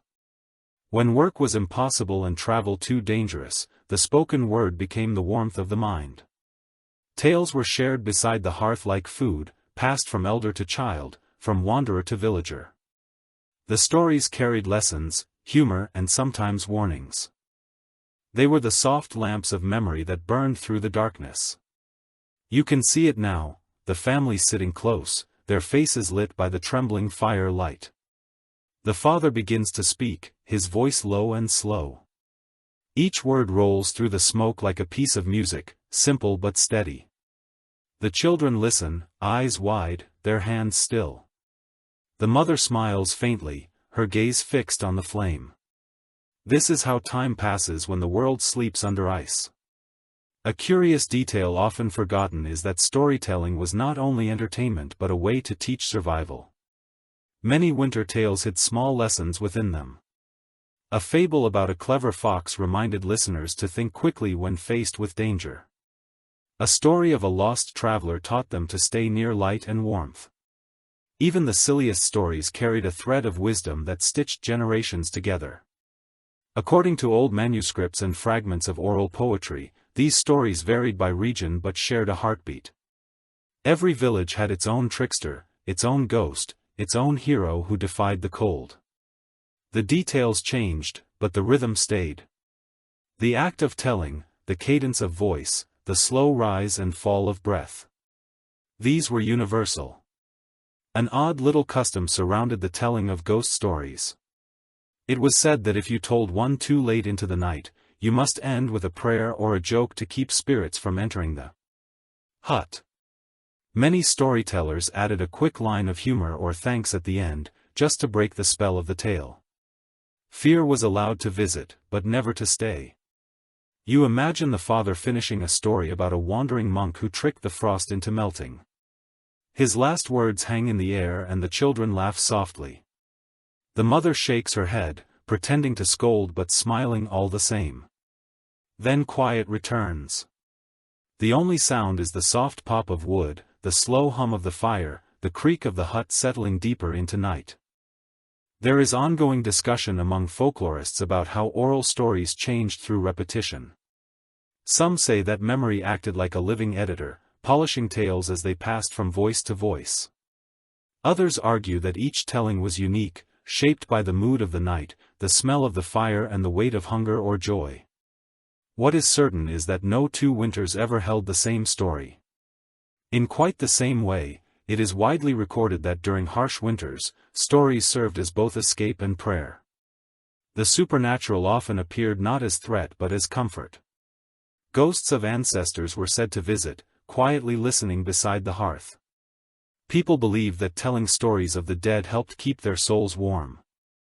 In that sense, storytelling was not just pastime, it was remembrance.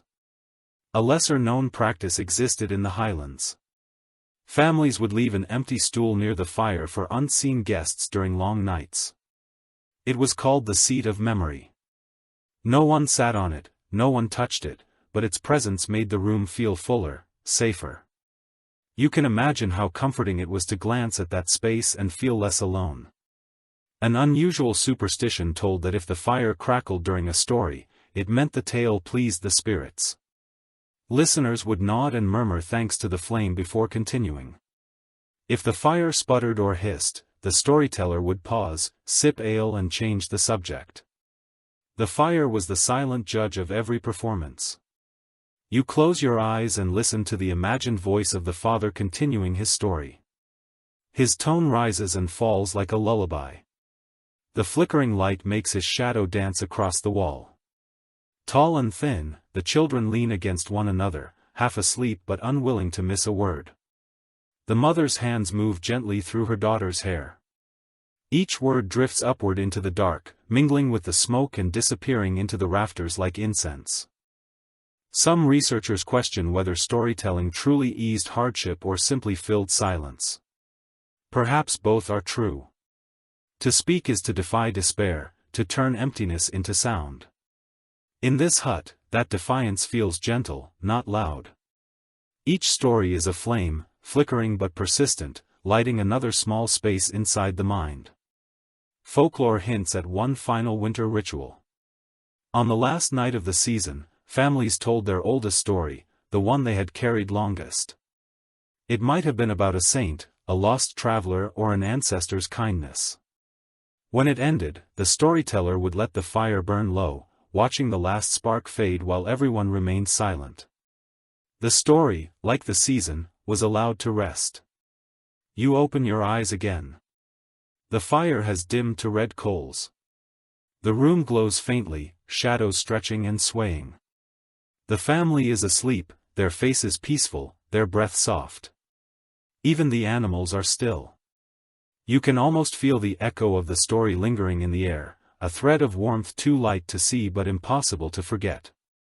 In this small hut where words and fire have worked together to outlast the cold, you understand how history itself was kept alive, not in books, not in monuments, but in the quiet rhythm of voices passing warmth from one generation to the next. The fire crackles once loud in the silence and then quiets again. The smell of woods, smoke and melted snow fills the air. You sit close to the hearth, your eyes tracing the red veins of the embers. The night feels softer now, no longer sharp and merciless, but heavy with waiting. It is the last stretch of winter, the final patience before rebirth. It is widely recorded that the closing weeks of winter carried a kind of stillness, unlike any other time. The rhythm of survival slowed. People had grown used to the dark, to the sameness of days, and even as they longed for spring, part of them feared its coming. Change, after all, could be as dangerous as cold. The ice that fed the wells might flood when it melted, and the roads, frozen for months, would turn to rivers of mud.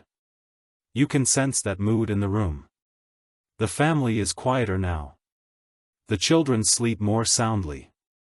The adults talk less. The fire needs less tending, as if both it and the people who keep it have settled into a calm rhythm of endurance. The cold no longer bites with surprise. It simply exists, a familiar companion nearing its farewell. A curious detail, often overlooked, is how people could read the approach of spring, not through color or light, but through sound. The drip of thawing ice became the music of awakening, the creak of frozen wood softened, the wind lost its sharp edge. These were signs the earth was stretching after its long sleep. For those living in wooden huts, each tiny change in the air was like a whisper of promise. According to village records from centuries past, the last weeks of frost were marked by small celebrations known as warming feasts. Neighbors would gather whatever they could spare, sometimes only broth or bread, and share it in gratitude for survival. There was no grand ceremony, only the simple joy of sitting close, speaking softly and realizing that another winter had been endured. An odd little custom survived in remote valleys. When the first bird was seen in late February, families would greet it aloud, calling it by the name Hope. Children were told to bow to the bird and whisper wishes for the coming season. The gesture might sound quaint now, but it carried a quiet power in a world where so much depended on patience. Seeing a bird meant proof that waiting had not been in vain. You glance toward the small window.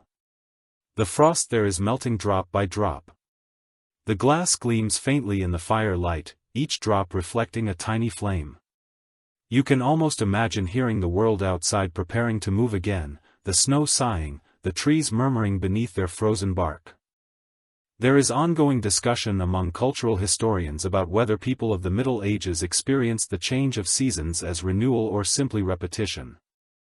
Some say they celebrated each spring as miracle, while others argue it was met with weary relief. The truth probably lies somewhere in between. After months of darkness, even a small patch of shored ground must have looked like paradise. It is widely recorded that the last days of cold were filled with rituals of cleansing. Ash from the hearth was scattered outside the door to mark the boundary between old and new, floors were swept, straw was replaced and smoke was allowed to clear from the roof hole in great plumes. To watch that smoke drift upward into the pale sky was to release winter itself. A lesser-known tradition from Ireland described the sleeping fire on the last night of frost. Families would let their hearth burn completely out for the first time. All season. In the morning they would light a new flame from the embers of a neighbor's hearth, symbolizing community and rebirth. Each house carried part of another's warmth, and in that way the village began spring as one body. You imagine that moment now, the family waking before sunrise, the air cold and clean. The father carries a small clay pot glowing faintly within, borrowed from next door. The new fire catches with a soft rush of light. The children clap, the mother smiles, and the scent of renewal fills the hut. After months of smoke and struggle, it must feel like breathing for the first time. An unusual superstition surrounded this new flame. It was believed that if someone spoke angrily before the fire was relit, the warmth would falter all year. So people greeted the first light with silence or laughter, holding their tongues as if words themselves could chill the air. That silence was not empty. It was reverence, a recognition of how thin the line between life and loss truly was. You sit still now, letting that image settle into you. The fire before you crackles gently. Its glow deep and steady. The hut feels lighter, as if it too is ready to exhale. Beyond the walls, the snow gleams faintly, waiting for the first melt. Inside, everything is quiet except for the soft hum of sleeping breath. Some researchers question whether those final winter nights carried sadness alongside relief. To leave behind the stillness meant returning to work, to hunger for new harvests, to the noise of the world. Perhaps there was a small grief in saying goodbye to the dark. Yet even grief here feels tender, folded within gratitude. You lean closer to the fire and whisper, just as they once did, rest, flame and wake again. The light flickers, as if answering. You understand now that winter was never the enemy. It was the slow teacher, the one that taught them how to listen, how to share warmth and how to wait for the miracle of return. The night grows softer. The frost fades from the window somewhere far off. Water drips from the eaves. Steady and calm. You can almost feel the earth shifting beneath the snow, preparing for its next breath. Inside this tiny hut, surrounded by smoke and silence, you feel it too. The cold is almost over. Spring is waiting. The fire burns higher tonight, steady and golden. Outside, the snow has begun to shrink in patches, leaving behind small pools of silver water that gleam under the moonlight. The air carries a faint change that is almost too subtle to name. You breathe it in and taste the difference. It is not warmth exactly, but promise. The world is shifting. It is widely recorded that people of the Middle Ages greeted the first thaw with reverence. They saw it as both an ending and a beginning, a fragile bridge between hardship and renewal. The melting snow was a miracle, but it also exposed what winter had hidden, mud rot and the bones of what had not survived. The cold spring arrived not in beauty but in honesty. You look toward the family gathered near the fire. The father mends a tool handle, the mother spins yarn from a pile of wool and the children play quietly on the floor, tracing shapes in the ashes. The rhythm of their movements feels familiar now. Yet something has changed. There is lightness in their gestures, as though their bodies remember what ease feels like. A curious detail, often forgotten, is that the first sign of thaw inside a hut was not light but sound. The dripping from the roof became a lullaby, a gentle percussion marking the season's change. People paused to listen. They called it the song of the eaves. It was the world's way of whispering, "You made it." According to chronicles written by travelers, early spring smelled unlike any other time. The air carried damp wood, wet earth, smoke and faint sweetness from sap waking beneath bark. It was not a clean scent but a living one. The ground seemed to breathe again. For people who had lived months surrounded by frost, that smell alone could bring tears. An odd little custom existed in northern villages. On the first day when water ran freely from the roof, families washed their hands in it before breakfast. It was said to cleanse the old season from their skin. Children laughed as the icy droplets hit their palms, while adults performed the ritual in silence, thinking of those who had not lived to see the melt. You imagine the cold water trickling from the thatch, clear as glass, and the family stepping outside into the soft gray light.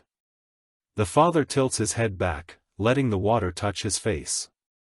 The mother catches a few drops in her palm and brushes them across her children's cheeks. Their laughter breaks the hush of the morning like a hymn. There is ongoing discussion among historians about how medieval people marked the arrival of spring compared to modern celebrations. Some describe solemn rituals of gratitude, others small feasts filled with song. But nearly all accounts agree that the transition was emotional, almost sacred. The thaw meant survival. It meant the earth still remembered them. It is widely recorded that the first tasks of spring were simple and careful. Fires were cleaned, ashes spread over the fields to fertilize new crops, fences were mended, roofs checked for damage, tools sharpened. Each act carried quiet joy. Work was no longer just survival but preparation for life. A lesser-known detail from medieval diaries mentions the first barefoot step onto thaw ground. It was said that whoever placed their foot on living soil before anyone else in the village would be blessed with strength for the year. People waited for the perfect morning when frost had truly gone, then pressed their feet into the mud, laughing at the chill. You can almost feel that soft shock of cold. Now grounding and real.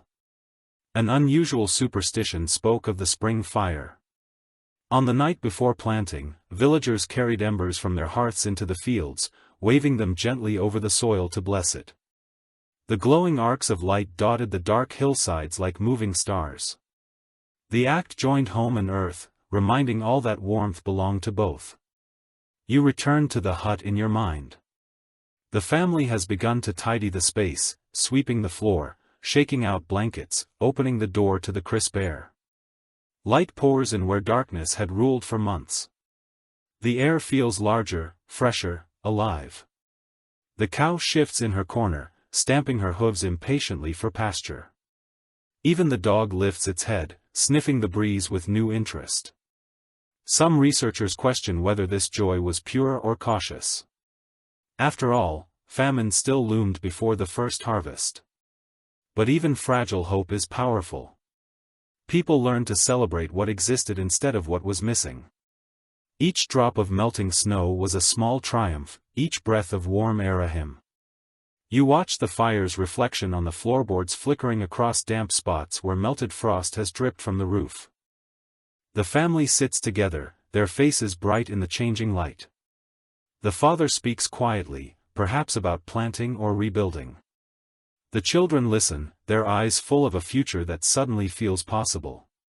Folklore hints at one more ritual to mark the end of winter. Families gathered a small handful of the last remaining snow and tossed it into the fire, watching it hiss and vanish. They called it feeding spring. The sound of melting was the year's first laughter. You close your eyes and picture that moment, the snow melting into steam, the scent of wood and water blending, the laughter filling the small hut. It is not grand, not loud, but perfect in its simplicity. The fire hums, the air softens, and everything alive leans toward the coming light. You understand, then, that the story of winter is not about cold at all. It is about what refuses to die. The last frost has come and gone. The hut that once felt sealed in darkness now hums with light. You wake to the smell of wet earth and wood smoke, the kind that clings to early spring mornings. A soft golden haze spills through the window, falling on the floor where yesterday's puddles have dried. The fire still burns, but smaller now, almost ceremonial, as if it too understands that its long vigil is ending. It is widely recorded that in the first days of spring, medieval families opened their huts wide to the air. Doors were unbarred, shutters pushed aside, and the smoke that had thickened through the long months finally drifted away. What filled the space next was not silenced, but life itself, birds calling, dripping water, the faint hum of thawed streams. After months of confinement, the sound of the outside world was a kind of music. You watch as the family stirs. The mother folds blankets still heavy with the scent of wool and smoke. The father steps out to fetch water, his breath visible but faint. The children sit up slowly, squinting in the sudden brightness. For the first time in weeks the air inside the hut feels light, thin and free of winter's weight. A curious detail, often forgotten, is how the first sunlight changed everything. It struck the floor and walls at new angles, revealing stains, soot and cracks hidden by months of dimness. So spring cleaning was not merely vanity but renewal. Families scrubbed, mended and rearranged, not just to prepare for planting but to remind themselves that life had shape and rhythm again. According to village chronicles, this act of reopening the home was celebrated with simple rituals. Some sprinkled the doorway with ashes mixed with herbs to ward off sickness. Others hung small bunches of dried flowers near the window to welcome good fortune. Everything had meaning. The smallest gesture, even sweeping dust into the wind, became an offering to the returning Sunday. An odd little custom appeared in certain highland regions. On the first day, warm enough to open the door, the eldest person in the household would walk outside barefoot and whisper into the soil, "Wake, gently." The belief was that the earth, like a sleeping friend, should be greeted softly, never startled. You can imagine that first touch of damp ground underfoot, cold but alive. You step outside now in your imagination, feeling what they must have felt. The light is thin but real, the air sharp with the smell of thawed pine and melting snow. The sky looks wider than you remembered. The sound of a distant stream trickles through the quiet. Every sense is awake again. There is ongoing discussion among social historians about how deeply medieval people felt connected to the turning of seasons. Some call it dependence, others call it reverence. To them, nature was both parent and teacher. Its cycles shaped their hunger, their prayers, even their dreams. The end of winter was not simply relief, it was resurrection. It is widely recorded that many households offered small prayers of gratitude when the frost finally broke, for bread to come, for warmth that stays, they would say. Often while holding a hand over the fire one last time. These words did not belong to any single faith. They were older part of the language of endurance that every generation had spoken in its own way. A lesser-known detail from one traveler's diary describes how people often left a bit of food outside for the spirits of winter. Bread, milk or honey was placed near the doorway with a simple message, "Go in peace." It was a way of thanking the cold for its lessons, acknowledging that even hardship had its place. You turn back toward the hut. The walls that once trapped the smoke now glow faintly gold in the new light. The animals are restless, sensing the season's change. The cow stomps her hooves, eager for pasture, the dog noses the door, tail twitching. The children laugh as they chase a stray chicken that slips past their feet into the yard. Life, once quiet and contained, spills outward again. An unusual superstition claimed that laughter was sacred on the first day of spring. Whoever laughed before noon would carry joy through the year. So families found reasons to smile, even if only at the smallest things, the sound of dripping water, the sight of green shoots breaking through frost, the absurdity of having survived another winter together. Folklore hints at a saying passed through generations, "Cold teaches what warmth forgets." It meant that comfort, when it returned, should never be taken for granted. The long nights had shown them how to be kind, how to share, how to keep fire alive, not just in wood but in heart. Those lessons lingered as steady as the memory of frost. On a window, you step back inside once more. The fire burns low, its glow gentle. The family sits quietly, not out of weariness but contentment. Outside, the snow melts in thin silver streams, whispering softly as it disappears into the soil. You realize that the world has not simply changed, it has exhaled. Some researchers write that humanity's oldest comfort was never luxury but ritual, the rhythm of lighting a fire, sharing food, telling stories, waiting for light. Watching this family, you see that truth made flesh. The simplest acts have kept them alive and human through the long dark, as they did for countless others before them. The mother looks toward the doorway where sunlight falls in a perfect square across the floor. Dust sparkles within it like tiny stars. The father smiles faintly, the kind of smile that carries both relief and quiet pride. The children giggle, already planning to chase birds across the melting yard. The hut breathes, the earth breathes, you breathe. Winter has loosened its hold at last, and as the fires sigh for the final time, you understand the secret of their survival. It was not strength alone, nor faith alone, but the simple beauty of living together through the cold. In that unity, warmth was never lost. The fire burns to embers, soft and steady, and the last light fades behind the hills. The hut glows faintly, gold turning to amber, amber to ash. Outside, a faint mist drifts through the trees, carrying the scent of thawed earth and melting snow. The air is calm now. The long story of winter has ended, leaving behind only peace. You breathe deeply, letting the warmth of the season's end fill you. The cold, once cruel, has become memory. Every crack in the wood, every sigh of wind feels familiar, gentle, forgiven. You picture the family sleeping at last, their breath slow, and even the fire whispering its final lullaby. They have done this for generations, across centuries, across countless winters. The sound of dripping water outside becomes the rhythm of calm. The walls no longer groan, the wind no longer wails, only stillness remains. You can almost hear the heartbeat of the earth returning quiet and steady. Let your own breath fall into that rhythm. The warmth in your chest matches the glow of the last ember. The air grows heavier, softer, kind, soon. Sleep will come, like spring itself, slow, inevitable, gentle. Somewhere in the distance, a bird stirs and sings, once testing its voice. It is enough now. The fire is only light, not heat. The world is still the story complete.